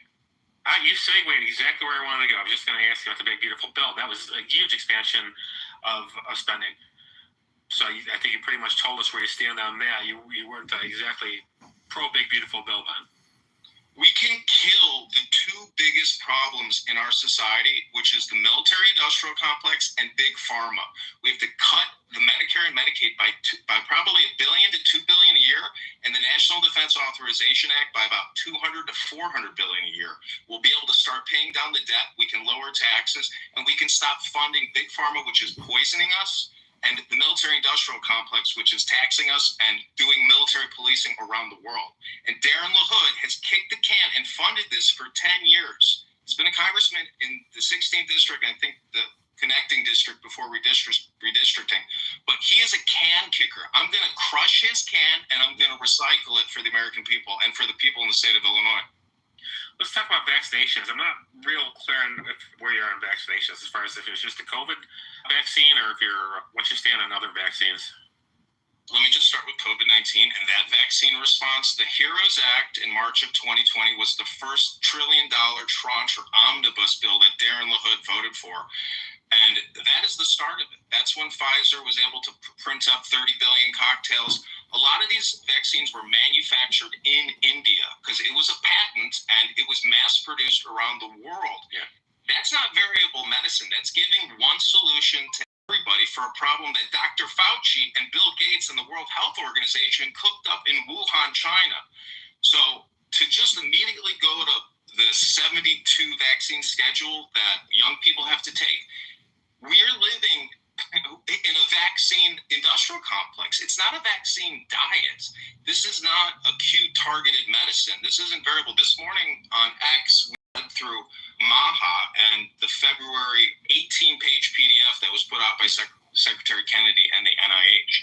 And I think right now, Big Pharma and Kennedy are still colliding, and the gold standard in scientific research has yet to really been proven. I think we're still very much living in a big pharma, big medical industrial complex, which demands the money. And so again, cutting Medicare and Medicaid will choke big pharma, and I think it'll improve our health outcomes. I'm not a fan of all these vaccinations. It's out of control. But why does a 3-year-old need 72 injections? Can you explain that, George? It's insane what we're living with. I am a nurse, so I can't explain it. These are all diseases we're trying to keep that 3-year-old from having. My grandkids are getting vaccinated now. My children got vaccinated. We get no health problems from those vaccines. I can see why people were upset on the COVID vaccine because it was, again, I said I was a nurse. One thing we were taught is always the patient's choice whether they take a medicine or they don't. They had COVID jammed down their throat, so I get the anger there. But I never really quite, and yeah, I go back as a conservative a long way. I'm almost 60 now. I never ran for Congress. I was a city councilman, though, in Georgia. So I've been involved in Republican politics for a long time. I don't think anyone would say anything other than a conservative. But the things like eliminating smallpox have gone a long way. We couldn't do that without those vaccines. The chicken pox, people live through that. My grandkids are getting, I believe my kids are getting the chicken pox one. I don't think it's hurting anyone. It's keeping them from scarring and later, and protecting them from shingles a little bit later. But I would just say that I've seen documentation from the George Bush administration that suggests that Operation Warp Speed was long in the making. I think this is the pandemic, scamdemic, plandemic. I don't trust it. The lockdowns, the baby diaper masks. Yeah. People are very angry still. And when you bring up COVID-19 vaccines and the lockdown, Darren LaHood told his constituents via X, if you don't take this injection, this pandemic will never end. You have to get vaccinated. Otherwise, you'll never be able to go back to work. That's the type of messaging he put out on his X account. You can search it. Just go to Darren LaHood's X account, type in vaccine, and see what he told everybody. He was doing propaganda messaging, pushing out big pharma talking points. That's not leadership. That's doing what your lobbyist, multi-million-dollar contributors tell you to do. And he's telling everybody on his X account, his Facebook account with 27,000 followers. In my opinion, he's pushing propaganda, and he voted for it. And he took out trillions of loans on your behalf to fund this. We're $37 trillion in debt, and we have $100 trillion in unfunded debt liabilities. That's a total of $137 trillion. So everybody in this country owes over $100,000 right now to the federal government and the balance sheet. And Darren LaHood doesn't talk about it. All he talks about is how the big, beautiful bill is so beautiful. It's not beautiful. It's taxation by loading it on the back end. So in my opinion, he is not leading the people in his district, and he's a failure as a congressional representative in the 16th district. In Illinois, he's just a can kicker. And I just want to reiterate, everyone has to chant the mantra, stop borrowing, stop spending.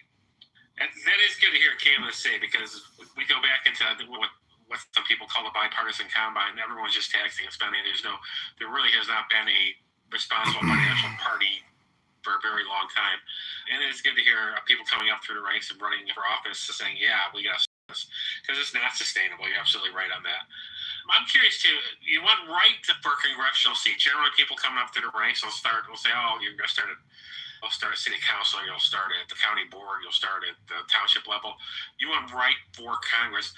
Mostly it seems to be because the job there LaHood's doing. Did you have any thought about starting lower and working up, or was this just you're passionate about this reign in Congress? Let me just say, this is not the second time I've run for politics. I ran for committee person here in the 45th Ward in Chicago, and that is what created this rocket that is trying to defeat Darren LaHood, because that experience of dealing with all kinds of low-down, dirty, grimy local politicians and the lawyers and let me just describe to you what happened. So I ran for committee person. I spent about 45 days at the Jefferson Park Blue Line stop. I hired people off of Craigslist. We gathered about 800 signatures. Every single signature was challenged by the Chicago GOP. We were about 60 signatures short. But I filed an appeal. I had to go downtown, go through the election courts, had about 2 trials. The challenger, Estella Richards, the 45th Ward committee woman, never showed up. She couldn't provide any testimony, wouldn't provide any testimony in terms of questioning. So in my opinion, my constitutional rights were denied me, and this deals with ballot access. Right. I have no doubt that this time going around, we will get the total number of signatures to actually be on the ballot. It's less than 700. Right. And let me tell you, when you file for Congress, it only takes you 15 minutes to file. So my question is, where are the patriots and the Republicans in Peoria and Rockford that want to stand up to all this borrowing and spending? Where are the libertarians even that are not stepping up to the plate? A lot of people aren't getting anything for their vote, but they're still going to vote for Darren LaHood. Yeah. This is why I decided to run for Congress, because the issue is that important, that this is not just whether or not I win or get on the ballot. This is about creating communication to as many people as possible to recite the mantra: stop borrowing, stop spending. Every single year, we're borrowing $2 trillion and only taking in $5 trillion. So this is why I'm running and why we have to defeat Darren LaHood in Illinois 16. This is the old Illinois GOP mantra. It's not your turn yet, right? This is why no one's running, because they go up through their county GOP and they're told it's not your turn. Or in your case, I'm sure you have been told, start smaller. Start at the township level. Start this. Of course, the Chicago GOP is so completely dysfunctional. Maybe they didn't tell you that. But this is the same thing I hear over and over again as I talk to candidates. They're being told it's not your turn. Listen, it's everybody's turn. There should be 100 people lining up when there's no filing fee and it takes you 15 minutes. And now there's another Republican candidate running, and I think there's 4 Democrats running against Darren LaHood. So people are waking up and standing up. Darren LaHood really flies under the radar, but he has a very powerful position in Congress. So in my opinion, the more people standing up to Darren LaHood, either we force him to start obeying our Constitution and give us a fair and balanced budget, or he's just going to keep plunging us into debt and creating future tax liabilities for your children. The guy is, in my opinion, dishonest, and I think we have to crush his can that he keeps kicking. Let's switch up for a little bit. Let's talk about the district you're running for. Your district runs, you're in Chicago, it's in Peoria, it's in Rockford. Let's talk gerrymandering. Where's our solution here? Right now, the Republicans, we're roughly half the state's electorate. We only have 3 congressional seats, one the ones you're running for. Was there hope here? What's the answer here? As long as you're that outnumbered, how do we fix this? Let me tell you, before working at the Treasury Department doing facilities management, I worked at the Census Bureau downtown Chicago. So I was opening and closing census offices, and it's a lot of work to open a census office to gather that data. And that is the only agency in our Constitution. All these other agencies are not there. The census is the only one that should technically be funded. Most of these other agencies, I think we could eliminate a large percentage of them. These are the top towns in the 16th district, and these are the towns that are voting for Darren LaHood. It's Rockford, which has 148,000 people. Peoria has 113,000. Bloomington, 78,000. Normal, 52,000. Pekin, 31,000. Belvedere, 25,000. Loves Park, 23,000. I could go on and on. There's a lot of cities. The way to really deal with this gerrymandering and all this insane districting, when you see the map, it looks like this crazy jigsaw puzzle. Yeah. So from my experiences working at the census and hearing and listening and working with higher ups, there's a lot of corruption when it comes to this districting and the Census Bureau itself. So I think the Trump administration has put forth a bill saying that illegal aliens will no longer be allowed in the districting maps. So there's a lot of ways to clear up. And the number way to clear up all these problems is transparency. And actually having access to the data that the Commerce Department puts out and what the legislature is using here in the state of Illinois.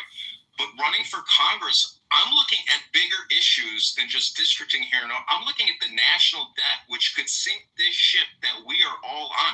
Illinois is in a fiscal crisis. Chicago's in a fiscal crisis. Yeah. Illinois has $200 billion in debt and $60 billion in unfunded pension liabilities. My father is a retired Chicago police officer.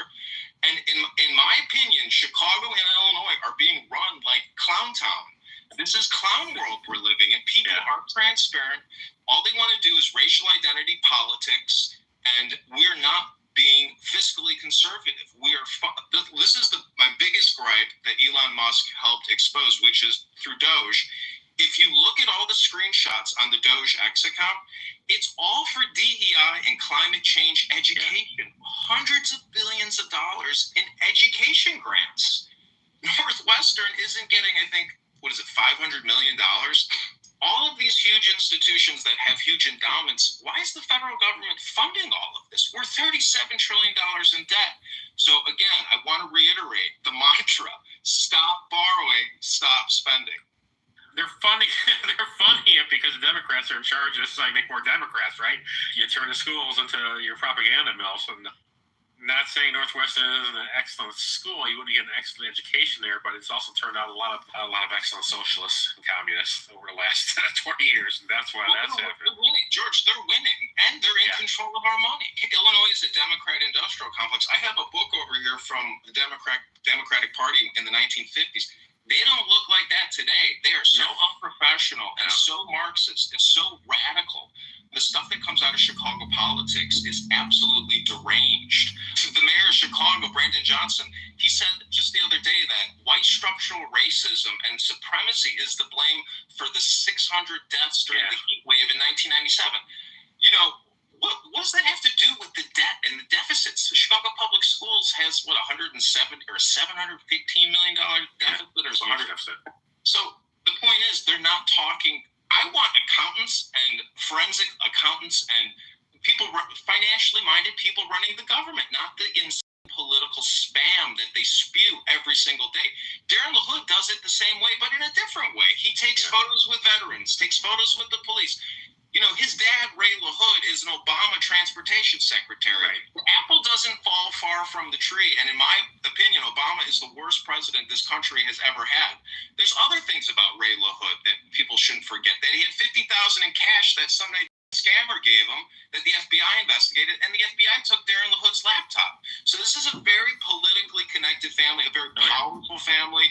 And I need this video to hopefully go viral so people can donate to this campaign to defeat Darren LaHood, because he's going to keep kicking the can and create $2 trillion a year every single term he gets.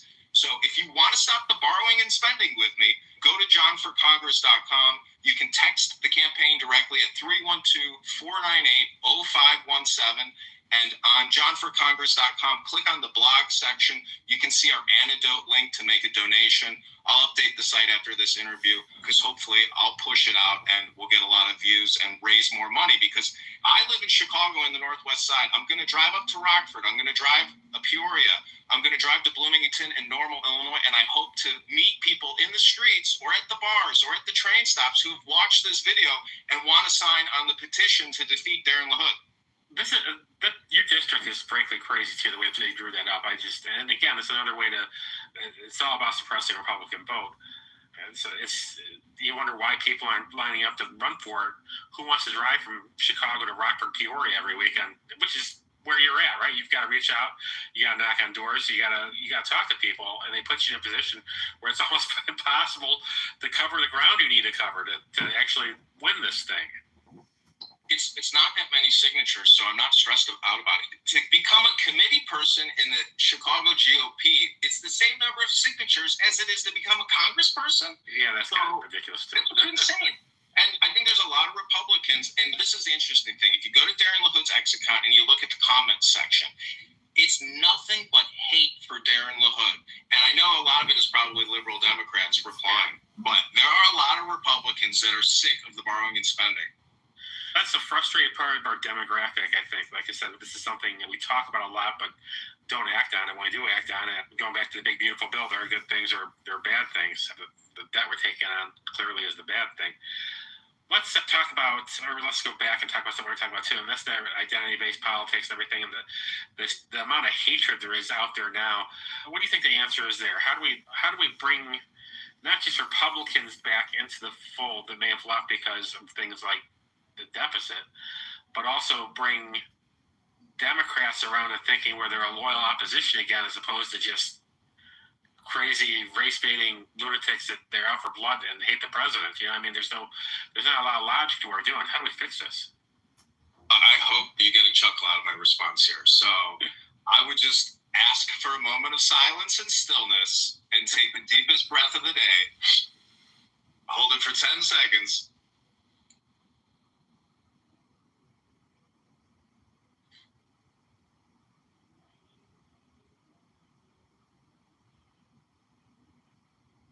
It's wisdom and education. So I think I've spent a lot of time doing a lot of yoga, reading a lot of books, going to the gym. For me, preparing for this moment, it's the now. So I feel like my whole life, the destiny has led up to running against Darren LaHood in the 16th district.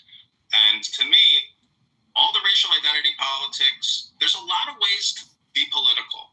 I would say that the debt, the national debt, is a way to be political. Vaccines are a way to be political. Abortion is a way to be political. I can name 10 to 100 other ways that one can be political. And so really to me, it's wisdom education, reading scripture, reading sacred texts that point out eternal truths, universal truths amongst all of us. So when somebody does a racial identity political attack or brings it up in the discourse, I just consider it spam and political. If I was pull out my Bible flashcards here and read you a bunch of sacred scripture, you could say that's being political, but I would also add that it's education in terms of wisdom. That is the only real true response I have to people who want to do racial identity politics. All right, so you touched on your big issues are the immunizations and the budget. What else would your term in Congress focus on outside of those two issues? I meditated on this. If you were the leader of a tribe, what would you want for the people in your tribe? Or you're a congressperson or a president or the leader of a business. It's primarily, you do not see in Darren LaHood's X account, he never talks about his constituents' property taxes. He doesn't talk about their income taxes. He talks about, hey, I don't want you to be able to file for free with the IRS, so I'm going to get rid of that so H&R Block and Tax Pro can keep charging you another $200 to $300 a year to file. So this is the issue, is lowering Illinois and District 16 property taxes, lowering their income taxes, and lowering their public debt and their private debt. Those would be four issues that I would want to look out for if I was the leader of the 16th district as a congressperson in terms of legislation. Again, I want to lower your property taxes, lower your income taxes, lower your public debt, which is the national debt at $37 trillion, as well as the state of Illinois, and also lower your private debt. Now, if that means lowered interest rates, that means asking Chairman Powell politely to lower the rate from 4 to 7% down to 1%. Yeah. So it's all artificial. We're doing it to ourselves. We're stressing ourselves out. We're stressing, the system is stressed out, and therefore we are going to be more stressed out. But a lot of this is of our own making, and we are our own worst enemy. Again, Darren LaHood voted for the HEROES Act, the CARES Act. I could read them to you from my ex right now. I wanted to come more prepared with a lot more grok data. But if you go to John Kitover, Illinois, I will re-query and create more queries that I hope people who watch this video will go to John Kitover IL on X, follow me, and you can see a lot of these queries, which is really just forensic accounting and data analytics of the Treasury.gov app. So Thomas Massey has a lapel that says 37 trillion. That data from his Wi-Fi lapel comes from Treasury.gov, straight from the Treasury API. So if you go to usdebtclock.org, they use a different API, but nonetheless, you can get a better picture of the financial balance sheet of the United States of America. And so when Darren LaHood, through the Big Beautiful Bill Act, gives the Fortune 500 $500 billion a year in tax credits, that's all future tax liabilities for you. It's transferring it from the Fortune 500 to we the people. That's not why you're voting for Darren LaHood, is it? I hope it's not, because if you are, you're voting for your own demise. We're giving ourselves away. The Declaration of Independence says they're eating out our substance. And in my opinion, Darren LaHood is eating out the substance of America and the people in the 16th district. And Illinois politics is so corrupt and the people are so sleazy. It's taking a grassroots effort of a guy in Jefferson Park in the northwest side of Chicago to say no more borrowing and spending. You talked about cuts. There were two you mentioned that I was specifically interested in. Cuts to Medicare and Medicaid. So they're not going to go with the older people on Medicaid, the older voter. And you also talked to cuts on defense. You talked about $400 million cuts in defense. $4 billion. $4 billion, yeah. Where do you see these cuts coming from? What are we cutting to come up with these numbers? So Medicare, Medicaid, the average amount per citizen spent is about $15,000 to $18,000. That money is going to health insurance and to large hospital providers and to administrative expenses like doctor salaries, nurse salaries, etc. That's almost $20,000 if you have advanced diseases and you're on 30 prescriptions. Now you're talking about $60,000 a year or $160,000 a year. The point is, we have to take these two snakes that are drowning this nation in debt, big pharma and health insurance, and the military-industrial complex. We have to start choking these two snakes, otherwise the whole ship is going to sink into hyperinflation. By 2050, the United States government will be paying $4 trillion a year in interest on the national debt. And we're only taking in $5 trillion a year because of these two snakes. You can look at it like the rod of Caduceus. You're a nurse, you've seen that. These are the two snakes choking our livelihood in this country. Everybody is on the hook for this money, but we keep kicking the can down the road. So we have to stop borrowing and stop spending. But where are these cuts coming from? So you want to cut those benefits? We're deployed all over the world. You're a veteran too. I'd hate to, my son's in the Marine Corps. I served in the Marine Corps. I'd hate to see cuts that are going to endanger the people out there protecting us. And like I said, as far as Medicare cuts go, you got an uphill battle on that one because half the people are going to vote for you aren't going to like that. So what are you cutting there? I just want to reiterate, my economic philosophical position deals with transparency and shedding light on the problems. We have to set priorities. If we want to have a lethal fighting force that is capable of going anywhere in the world to destroy our enemy who may commit terror against us, we have to set priorities. And if that means decommissioning or not building the next generation of aircraft carriers or fighter jets, we have to remember priorities. And if that means Fortune 500 corps aren't, a lot of this is going to crush the stock market. I don't want to take the oil out of the engine. I want to essentially optimize the oil that we're using. We have to optimize our spend. This is like a game. This is essentially game theory. And unfortunately, we are at 40% of our economy is all based on borrowed money, borrowing and spending. That's not an authentic, transparent economy. So the sooner we actually get real and stop being children and say, hey, okay,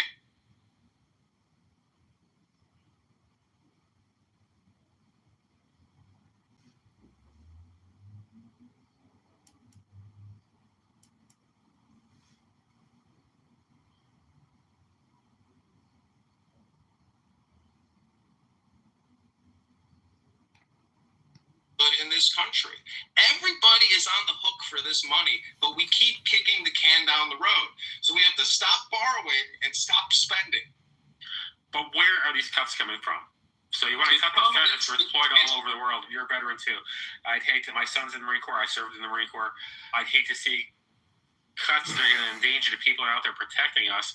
And like I said, as far as Medicare cuts go, you got an uphill battle on that one because half the people are going to vote for you aren't going to like that. So what are you cutting there? I just want to reiterate, my economic philosophical position deals with transparency and shedding light on the problems. We have to set priorities. If we want to have a lethal fighting force that is capable of going anywhere in the world to destroy our enemy who may commit terror against us, we have to set priorities. And if that means decommissioning or not building the next generation of aircraft carriers or fighter jets, we have to remember priorities. And if that means Fortune 500 corps aren't, a lot of this is going to crush the stock market. I don't want to take the oil out of the engine. I want to essentially optimize the oil that we're using. We have to optimize our spend. This is like a game. This is essentially game theory. And unfortunately, we are at 40% of our economy is all based on borrowed money, borrowing and spending. That's not an authentic, transparent economy. So the sooner we actually get real and stop being children and say, hey, okay, a lot of this net profit is just because Congress is borrowing and spending through HR Acts and the Federal Reserve. Chairman Powell said, we don't ask Congress for monetary advice, and we don't give fiscal advice. Whatever Congress does is a given, and we put it in our models. What kind of leadership response is that from the head of the Federal Reserve? You know, let's set some priorities and say, you know what? We have to optimize and be effective in our deployment of spending. It's the way a business runs. When I was at the Treasury Department, I asked the senior leader, I said, are we allocating spending to locations where we know we're going to get a better ROI? Why are we building all these new offices if this area of the country has no good GDP? We need to go where, if you're going to tax, go where the money is. It doesn't matter. We just got to spend, and we got to spend. That's how they act. There's no optimization of our game theory as an economy. It's unpatriotic, and we're already $37 trillion in debt. Back in 2001, when 9/11 kicked off, we had $2 trillion in debt. That's manageable. $37 trillion is a crisis. And Chairman Powell says it's totally unsustainable. And in fact, he did a Freudian slip, and he said it's unsustainable at the moment. And we're approaching that level where if Congress doesn't wise up and people don't start following Thomas Massey, Rand Paul, a lot of other Republicans in the Liberty Caucus, and a lot of libertarians are still very vocal about this, but you will not see Darren LaHood come on your podcast or ever put out any messaging about the national debt. He does not want you thinking about it. Let's close on the Social Security. Also unsustainable. So I call it a pyramid scheme. Any efforts to privatize any of it have always failed. How do we fix that? Because whatever we wind up doing, if you're in Congress, there's a chance this is going to start to collapse on you. So what are your thoughts on that? So some people might not like this response because maybe it's not fiscally conservative enough, but Social Security is it's the second largest line item.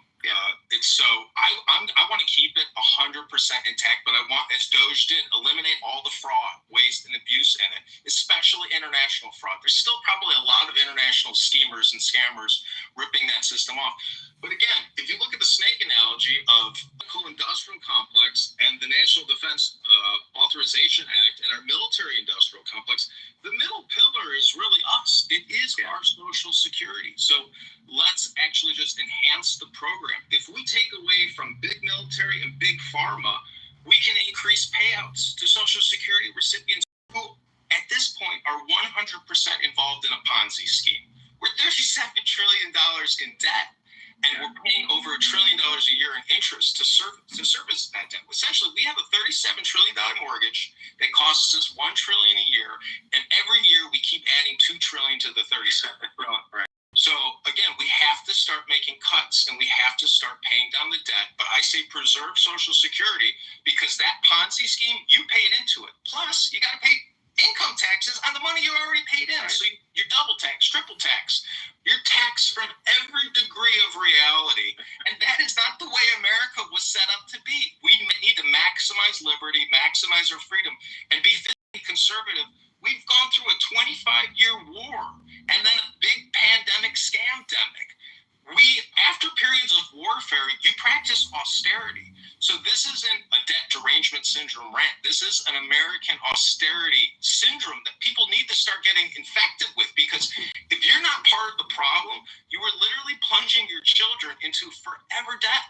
There's not going to be some debt jubilee. There's not going to be some meeting of the minds. This is a comprehensive financial system that doesn't forgive debt at the national levels. We owe this to China, Japan, the UK. We owe it to the Federal Reserve. So until people start repeating my mantra, stop borrowing, stop spending, and vote for John Kitover in the 16th district, Do not let Darren LaHood kick this can down the road any further. Hold him accountable. Demand a town hall and let him know your feelings about the COVID-19 mass vaccination, about national debt. Let him know how you really feel about how he's representing you, and if he actually has your best interest at heart, or he has him and his own family's best interest at heart. He's got over $10 million in his campaign checking account from Blue Cross Blue Shield, from Caterpillar, from Moderna, Pfizer, J&J, Comcast, Verizon, AT&T. Everybody has given to Darren LaHood. And the last thing I want to say is LaHood gave us the broadband, which is a $65 billion giveaway to Comcast, AT&T, Verizon. I want to hear one person in the 16th district that has ever gotten high-speed internet that they didn't already have it before, and that Darren LaHood didn't just give you a pile of debt and taxes on the back end. I would say you're going to be hard-pressed to find that person. I think we were pretty okay on broadband in this area, at least by the time that happened.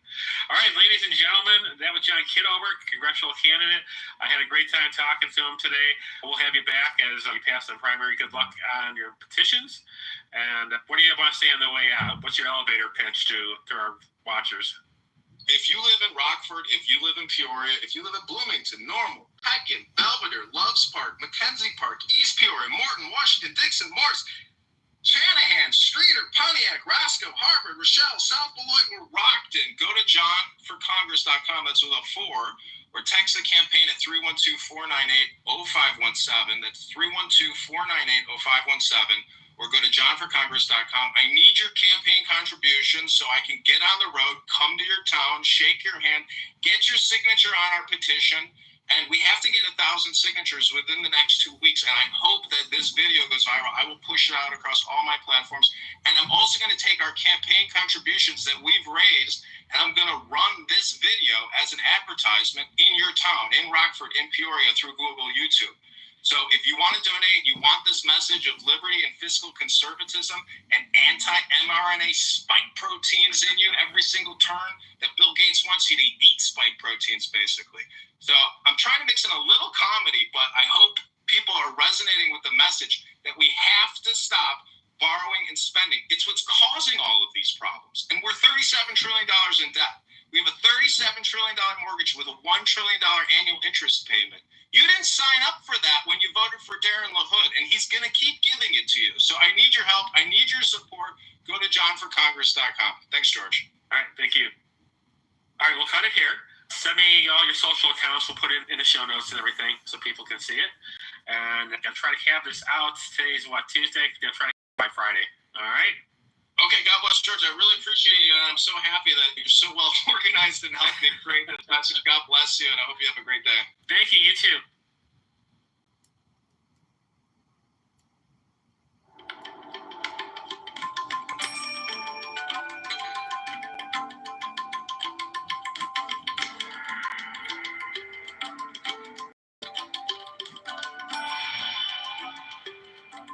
Welcome to Being in the Way with Alan Watts. I'm Mark Watts, your host, and today's talk is On Being God, which was recorded in 1971 in New York City at a conference on Western therapy and Eastern religions. Like last week's talk, Zen Bones, it's a big hall presentation given to hundreds of people who attended the conference.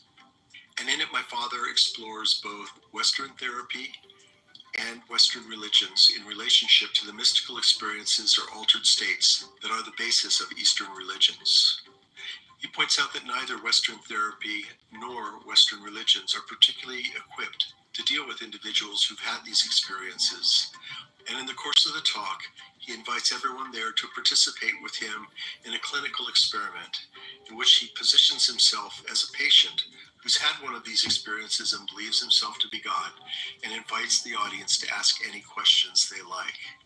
The results are lively, at times hilarious, and definitely enlightening as he pivots from idea to idea and question to question and delivers a remarkable performance. And now here's Alan Watts in On Being God.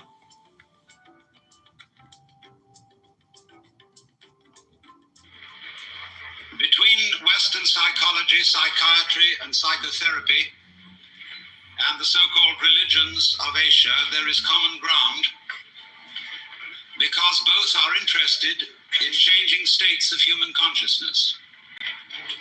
Whereas institutional Western religion, Christianity, Judaism, and even Islam are relatively less interested in this matter. Western religions are more concerned with behavior, doctrine, and belief than with any transformation of the way in which we are aware of ourselves and of the world. But this matter concerns psychiatry and psychology very much. Only those states of consciousness which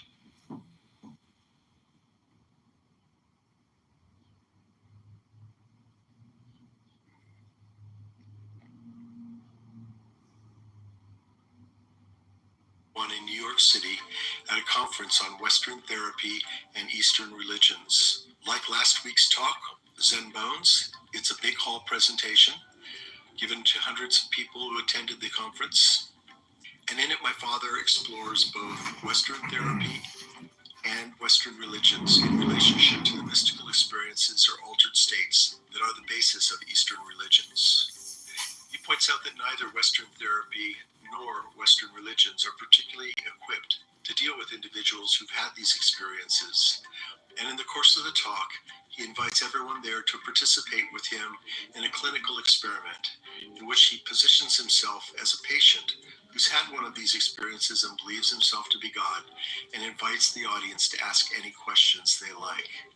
The results are lively, at times hilarious, and definitely enlightening, as he pivots from idea to idea and question to question and delivers a remarkable performance.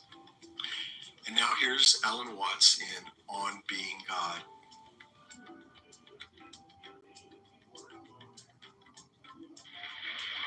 Between Western psychology, psychiatry, and psychotherapy and the so-called religion of Asia, there is common ground because both are interested in changing states of human consciousness. Whereas institutional Western religion, Christianity, Judaism, and even Islam are relatively less interested in this matter. Western religions are more concerned with behavior, doctrine, and belief than with any transformation of the way in which we are aware of ourselves and of the world. But this matter concerns psychiatry and psychology very much. Only those states of consciousness which are not normal are usually treated in Western psychology as being in some way sick. There are, of course, exceptions to this, and there have increasingly been exceptions. In the work of Jung, and to some extent even of Grodek, of Prinzhorn, of more modern people, Rogers, and Ronald Lang.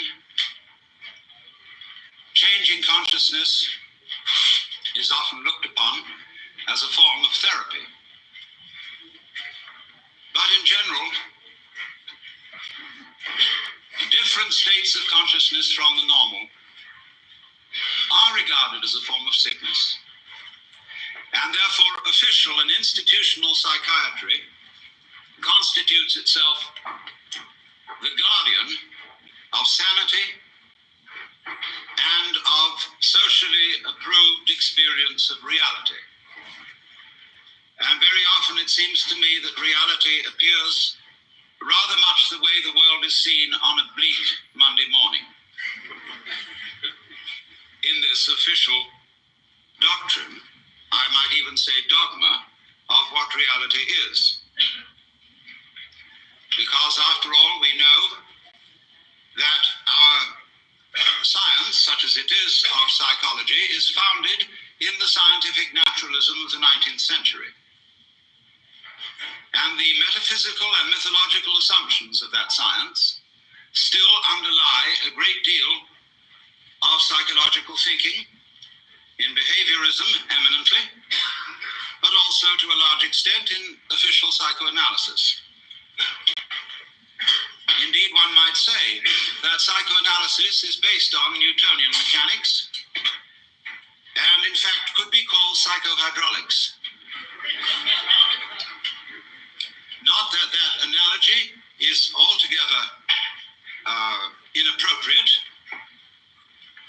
because there are certainly respects in which our psychic life flows and exhibits the dynamics of water. But of course, we want to know what kind of water. And for the scientific naturalism of the 19th century, the basic energies of nature were considered to be very much inferior to human consciousness in quality. Ernst Haeckel, a biologist of that time, would think of the energy of the universe as blind energy. And correspondingly, it seems to me that Freud thought of the libido as essentially blind, unconscious energy, embodying only a kind of formless, unstructured, and insatiable lust. This is a generalization. Some modification in that thinking is, of course, possible. But the tendency is to regard all that which lies below the surface of human consciousness as being less evolved, because you must remember that this was also the time of Darwin's theories of evolution, of seeing the human mind as a fortuitous development from much more primitive forms of life, coming forth by purely mechanical processes, by natural selection and by the survival of the fittest. And therefore, man was in general seen as a fluke of nature, an embodiment of reason, emotion, and values, for which the more basic processes of nature had no sympathy and about which they did not care. If, therefore, the human race is to flourish, we must take charge of evolution. It can no longer be left to spontaneous process, but must be directed by human ingenuity, despite the fact that although our brains are capable of dealing with a colossal number of variables at once, our conscious attention is not. Most people cannot consider more than 3 variables at the same time without using a pencil. And this shows that in many ways, the scanning process of man's conscious attention is very inadequate for dealing with the infinitely many variables, the multidimensional processes of the natural universe. However, a serious attempt has been made, and scientific naturalism issued in a fantastic fight with nature. In this whole notion of the conquest and subordination of nature, which has, as a matter of fact, very ancient, non-scientific and biblical origins, with the idea of man as the head and chief and ruler of nature in the image of God. And the time has now dawned upon us all when our attempts to beat nature into submission are having alarming results, because we see that it's very dangerous to mess around with processes that we don't understand, that have enormous numbers of variables, and we begin to wonder whether we hadn't better let well enough alone. At the same time, although I said that Western psychology had more in common, or more common interest with Oriental religion than it does with Western religion. The sense in which psychiatry and psychotherapy are becoming the religion of the West. Psychoanalysis has much in common with the forms and procedures of institutional religion. There is, for example, apostolic succession. The passing down of mana, of qualified power to practice therapy from the father founder, Sigmund Freud, through his immediate apostles, to an enormous company of archbishops and bishops, among whom there are, of course, as there were with Christianity, heresiarchs, such as Jung and Grodek and Rank and Reich. And the heresiarchs are duly excommunicated and anathematized.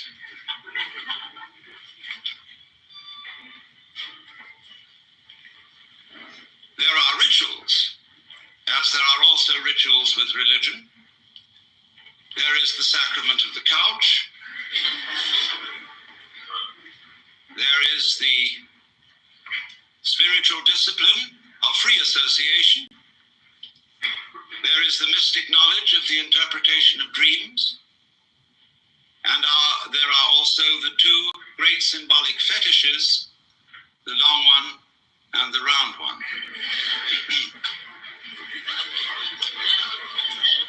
Now, it's extraordinarily easy to make fun of all this. And we must not forget that we owe a tremendous debt to Freud, if for nothing else than pointing out that much of ourselves of which we are aware in terms of the conscious ego is not really ourselves. It is something superficial. However we define its nature, it is superficial. And the realities of human life are not under the gaze of its scanning process, at least not in the ordinary way. And that was a tremendous revelation. There's no question about that. But one sees troublesome signs when the doctrines and processes of psychiatry, psychoanalysis, and so forth become officialized. And I think Thomas Sass, in his books, The Myth of Mental Illness and The Manufacture of Madness, is pointing out something extremely important to us, which is that, in effect, the psychological official of today is the priest, and that he is beginning to exercise the same sort of controls over human life as were exercised by the church in the Middle Ages.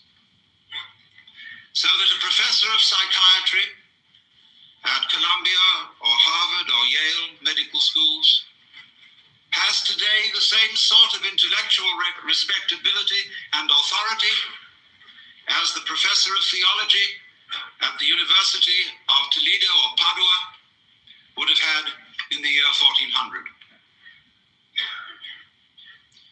Now you must realize that the theologians of those days not simply believed in their cosmology and the theology, they almost knew it was true in the same way our scientists know certain things to be true. Despite the fact that they change their opinions very often, while they hold them, they have in effect the force of dogma, as witness the anathematization of Velikovsky for his uncomfortable ideas. Therefore, there are heresies existing today which are persecuted in the same way as heresies were persecuted by the Holy Inquisition. And they are persecuted out of kindness, in exactly the same way that the Holy Inquisition persecuted heresy out of kindness and deep concern for human beings. That is unimaginable to us, but it was so. For after all, if you seriously believed that someone who did not hold the Catholic faith and who voluntarily rejected it would be tortured physically and spiritually forever and ever and ever in hell, you would resort to almost any means to preserve a fellow human being from such a fate, especially if the complaint or disease of heresy from which he suffered was infectious. You would first of all reason with him. And if he was not responsive to reason, you would resort to abuse and to forceful argument. And if he was not responsive to that, you would give him shock treatment and bang him about. If that didn't work, the thumbscrew and the rack and the Iron Maiden. And if that didn't work, as a last desperate resort, you would burn him at the stake in the pious hope that in the midst of those searing fires he would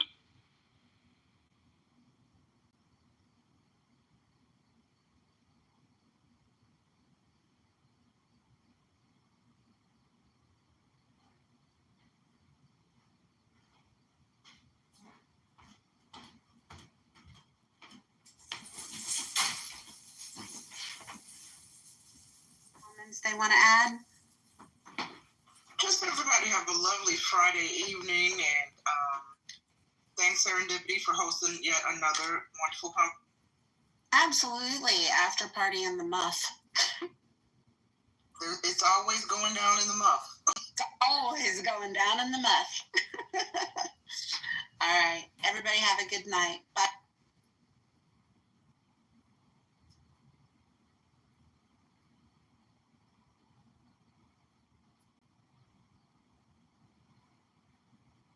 Look at this cold going down in the mouth.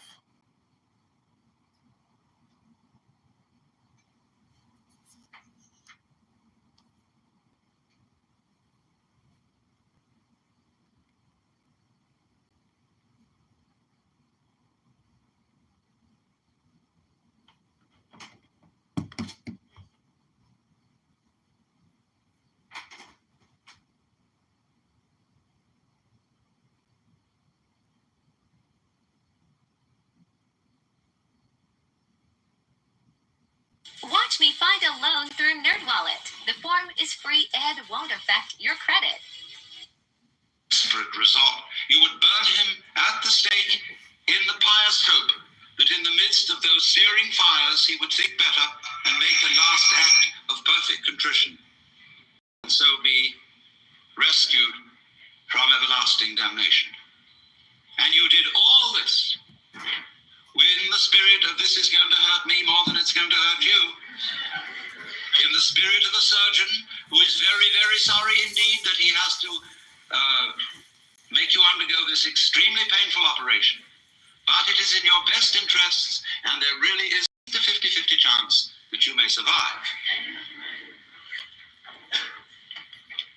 And so, therefore, in perfectly scientific medical spirit, people may be very arbitrarily and without due process deprived of their civil rights, incarcerated in prisons that are in many cases much worse than prisons for criminals, and generally left to rot, be neglected and ignored, and when bumptious, given shock treatment or put in solitary confinement.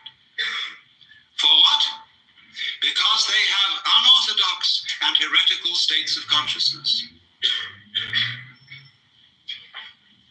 A lot of these people are not dangerous until provoked into being dangerous by being ignored, by being treated as machines, and generally defined as non-human. And if you are defined as non-human, there's precious little you can do about it, because everything you say that sounds human will be taken as a kind of utterance of a mechanical man, as imitating humanness out of lunatic cunning. You will be suspicious.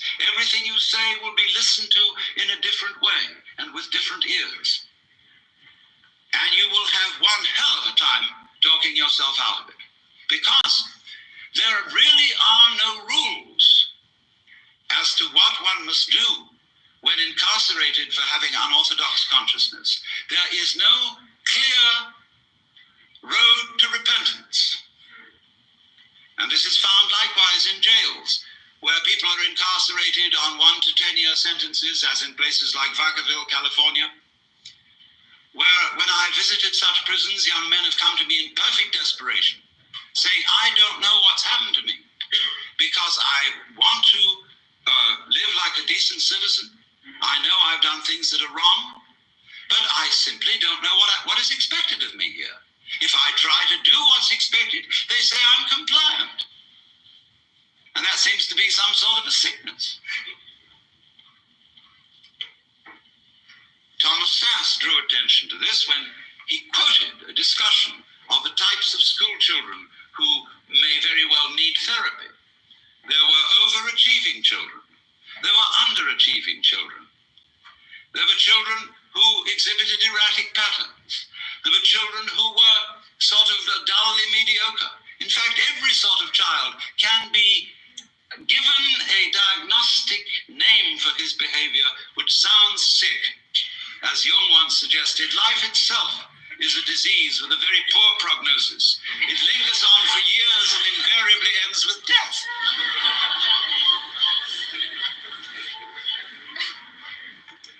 And I submit that in our present knowledge of the human mind, such power in the hands of psychiatrists is amazingly dangerous.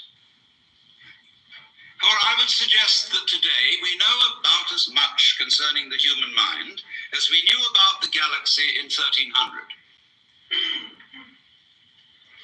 And that while there are indeed individuals who are certainly able to perform psychotherapy, it is the sheerest arrogance for anybody to say that he is officially qualified to do so.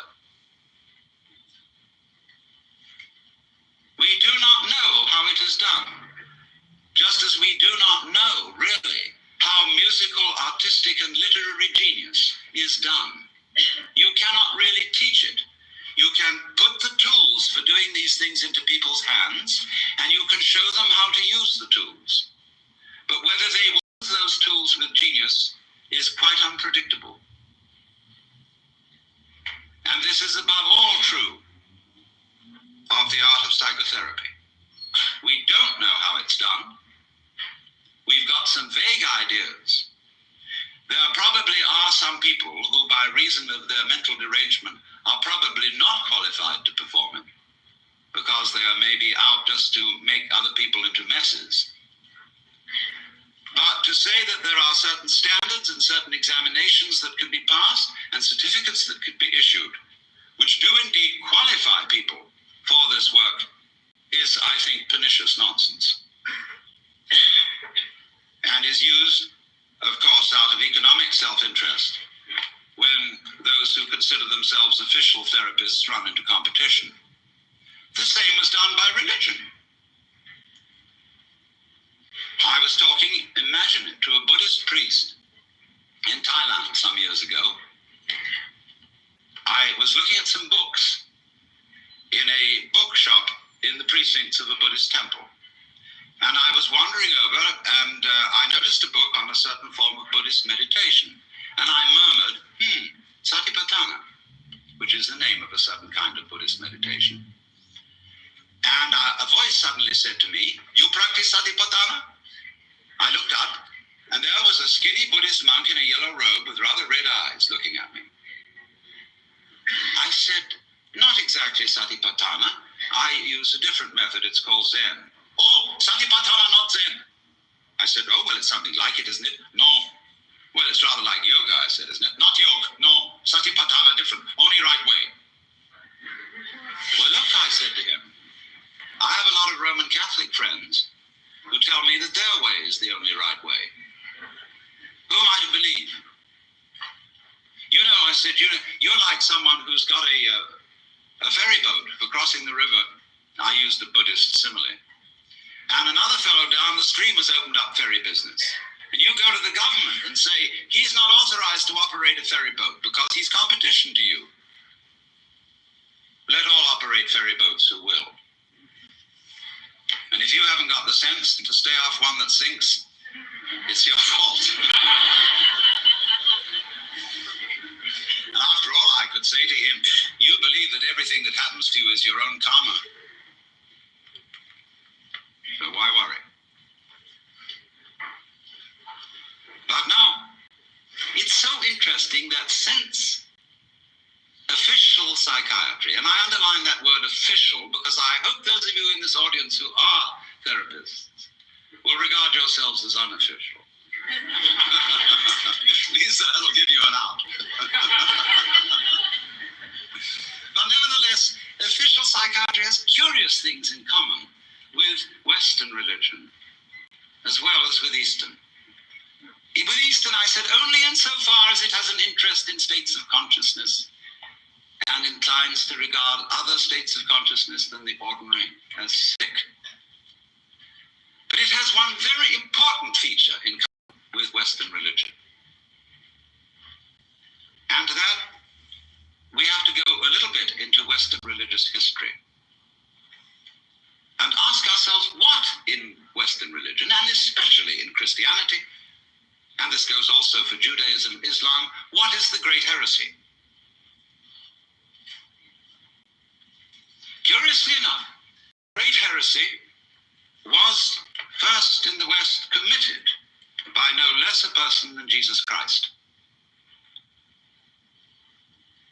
who believed himself to be God.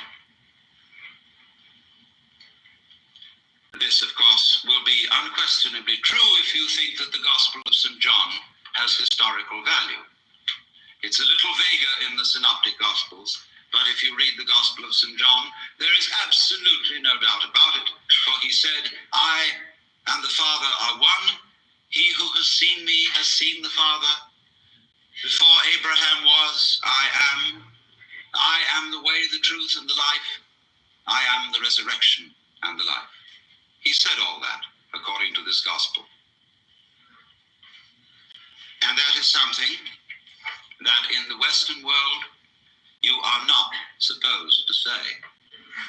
Especially, you are not supposed to believe it. And naturally, it was very difficult for Jesus, because he was saying all this in the context of the Hebrew culture.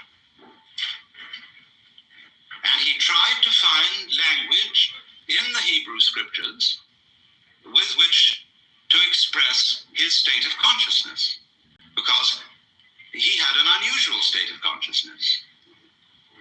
As I read it, he had cosmic consciousness, otherwise known as mystical experience, otherwise known as moksha, nirvana, bodhi, satori, fana elvana, or what you will. And that happens to people. It has happened as far back as we know. It happens all over the world and in all cultures. We don't know very much about it. We don't really know ways in which to make it happen, because it seems to be of the nature of it that it is a spontaneous surprise. But it unquestionably happens. And most people keep their mouths shut about it when it does. I had a friend who, in the middle of having a stroke, had this illumination. And he said to me, I fear to speak to my friends of this, but it was the most beautiful experience. I shall never be afraid of death. In fact, I recommend everyone to have a stroke.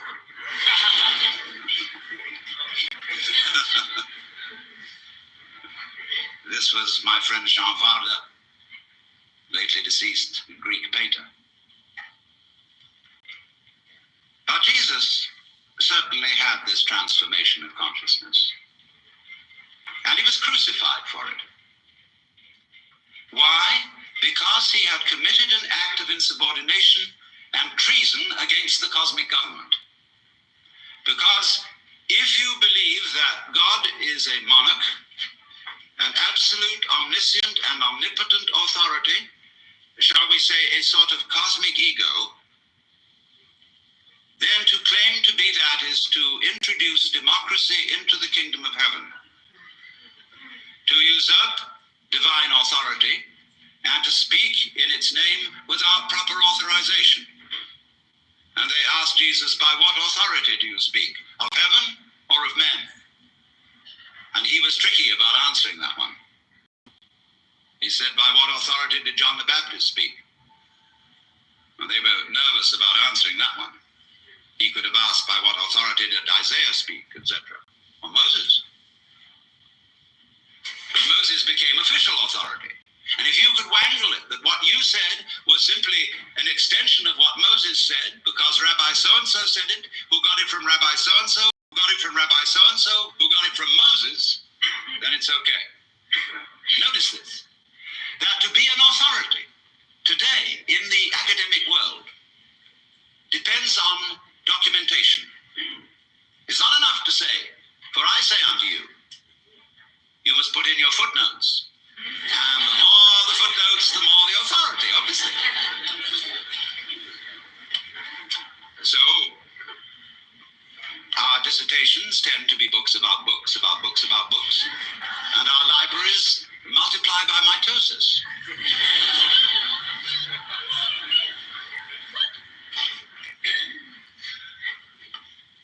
So, when somebody speaks as an authority, that means speaks as the author.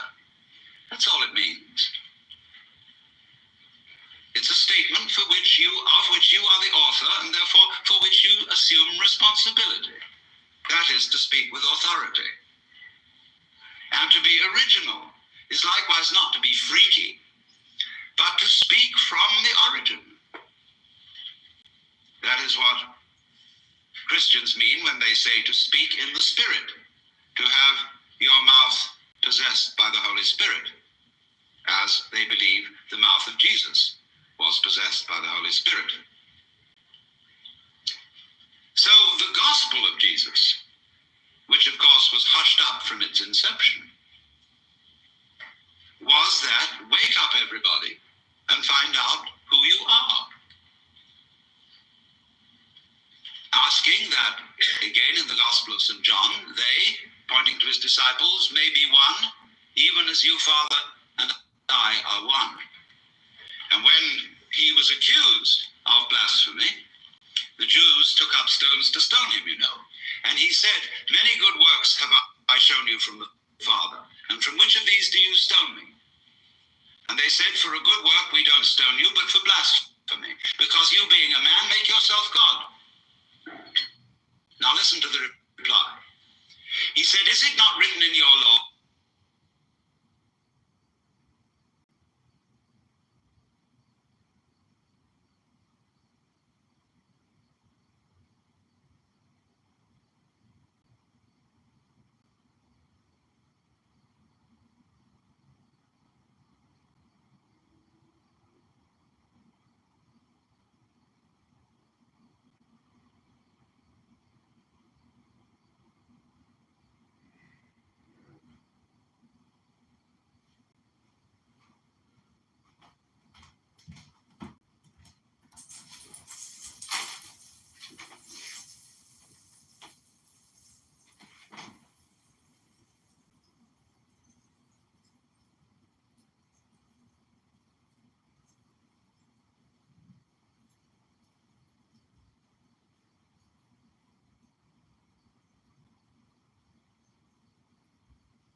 I would play my cards, and I will, as a man, I got to show my cards first.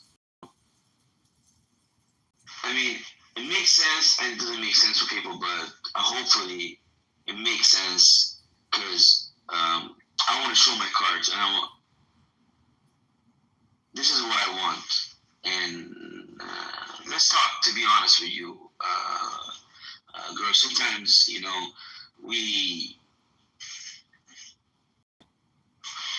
guys, we're very insecure. I'll tell you that for sure. 1,000%. And that is me giving you the game. We men are very, very insecure. And I'll tell you how we're insecure. I think all men are insecure. I'll tell you how. I don't. Okay. Well, hold on, because the father topic is a room that's going to be going on tomorrow. So we're not like going to. I don't want to have a lot of conversation about it tonight. Very quick. I have to push back on you. I don't think all men are insecure. Okay. So, I honestly, I'm sure, not all, because you can never say all, but the majority. And I'll tell you why. You know, I'm a man myself. I hang around with men, so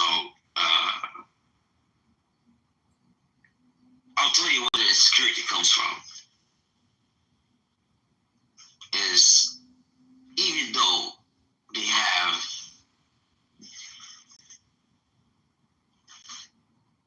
meet good girls, you know, and they go out. So what they do is, hold on a second, Hussein. Hold on a second. Baby, I'd love to hear your thoughts on men and insecurity. I think all people go through insecure periods of time in their life for sure. But I don't know that I even agree with this assessment that most men are insecure. What do you think? No. I don't think most men are. I think you just have to be, I wouldn't say most men are. Actually, I would say most men are, but I believe that some men aren't. You just have to be true to yourself. You have to be able to love yourself, have lunch with yourself, and just not be. I don't know, man. For me, I'm not. I'll tell you, this is my thinking. Like for me, I think it's innate for men to be protective, for them to be providers, for them to be leaders. And I think that you would probably struggle with some of those responsibilities if there wasn't at least some extensive level of security in yourself. Like, I don't know. I think that's innate in men. I'll tell you how. I think no. You're saying you're going to spend 20 minutes trying to prove one point. No, it's not 20 minutes. It's just 1 minute. I've been in lots of rooms with you. It's very hard, but I think a lot of it is just being like, it's okay to be sensitive and emotional, and then other men or other people think that man he's being insecure. It's not. You can be sensitive, emotional, be angry, be happy. You're allowed to have feelings, emotions. It's not that. Yes, it is, because some men are afraid. Okay, so some men are afraid to show their emotions. They hide them. That's a form of insecurity. By being secure, you should be secure in your emotions. If you're sad one day, you're happy one day, I'll tell you what. Shut up. I'll tell you how. Fuck myself. You guys can let me know when you want me. You know, it is. I'll tell you how. It's not me, but it's the people around me. There's a lot of people that come here now. Not you, but in this Western world, you know, and what is it? Very educated, smart people, you know, and just what do I have to do? So they have the smarts. Hold on a second. Because I don't like when men sit up on stages and pontificate. Can you mute up for just a second? I'm getting feedback. I don't like it when men sit up on stage and educate about the inner workings of women and how they understand what women think and how they act and who they are. So I certainly want to do that to you, which is why I want to invite the men that are on the stage. I think maybe if you sit and listen, I'd like to get some different perspectives and just see if other men are reading that the same way that you have. Project or Joe, do you guys have anything to contribute to the statement that most men are insecure? Men are weak. Bro, she just asked you to mute up and speak from other people. And I did. Yeah, well, I'd like to hear from maybe Project or Joe or anybody else in the audience that might want to come up and comment on the insecurity of men. Please do. Well, I'll say this, that let me just tell you before you start beating your tone. I'm dying here. All right, let's let Joe go. I'd say that from a perspective of people, we are insecure at different points in our lives and in different situations. When we have anxiety and frustration over a challenge or problem that we cannot think about how to solve it, that can be the onset of insecurity. It's not a singular thing. It's things that happen when we're faced with good and bad things. And insecurity can be a problem for us. I don't think it's a male or female thing. How it manifests itself between women and men, that can be different. But we all face insecurity. How we deal with it will differ. Project, what about you?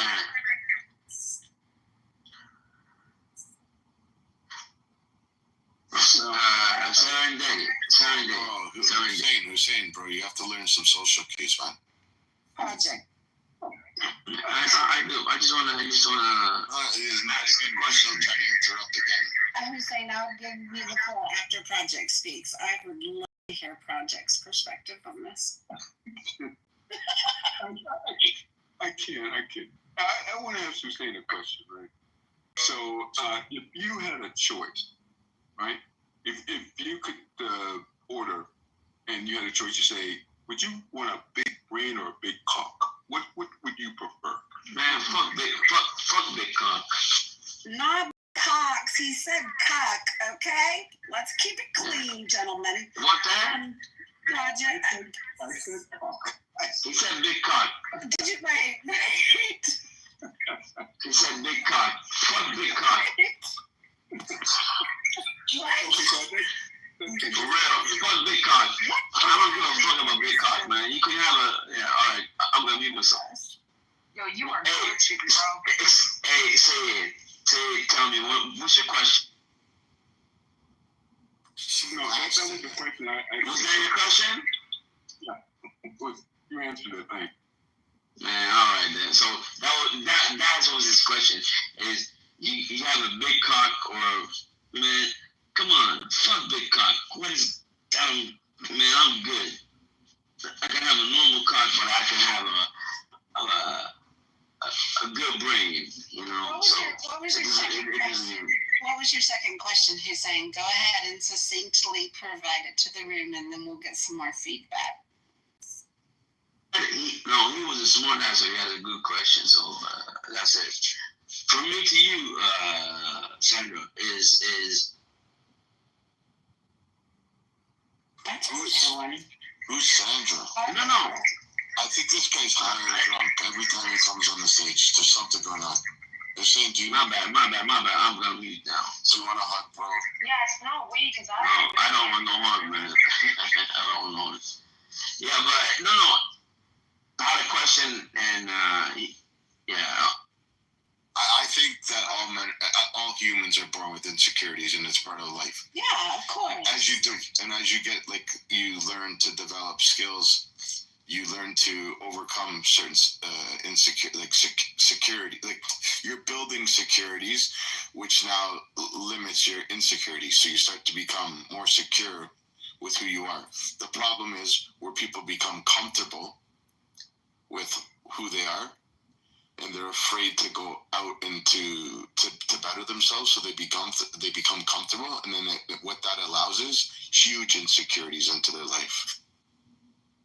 Yeah, I agree with you. I think insecurity is something that everybody struggles. I think that there are probably times where they struggle more than others. But like to define a man, I don't think insecurity would be even the list for me. Like, but I don't think they make men like they used to. No, I don't. I believe they don't, but I believe principle of men have changed now. Men used to be real men, and caring about men care about respect men. These days, men are completely different. They don't respect men anymore. Especially in. Is this room brought to you by Paramount? Because I'm getting headaches. No. I'm be honest. They were serendipity and they were having a conversation, and you kind of just jumped off mic and jumped in. Can we just let them have that dialogue for a minute? But I think serendipity. I think it's not even the men today, and it's not even our fathers of yesterday. It's our grandparents that were secure men, and then they were so busy working that it created a new generation. And then the men today, like there's a big study. I don't know where it is, but I'm pretty sure you guys can find it for males from 17 to 29 years old aren't having sex anymore. Yeah, there's a huge drop. That study. There's also a huge drop in the testosterone in men today, as opposed to even 2 decades ago, like 20%, which is pretty significant. And a huge drop in birth rates.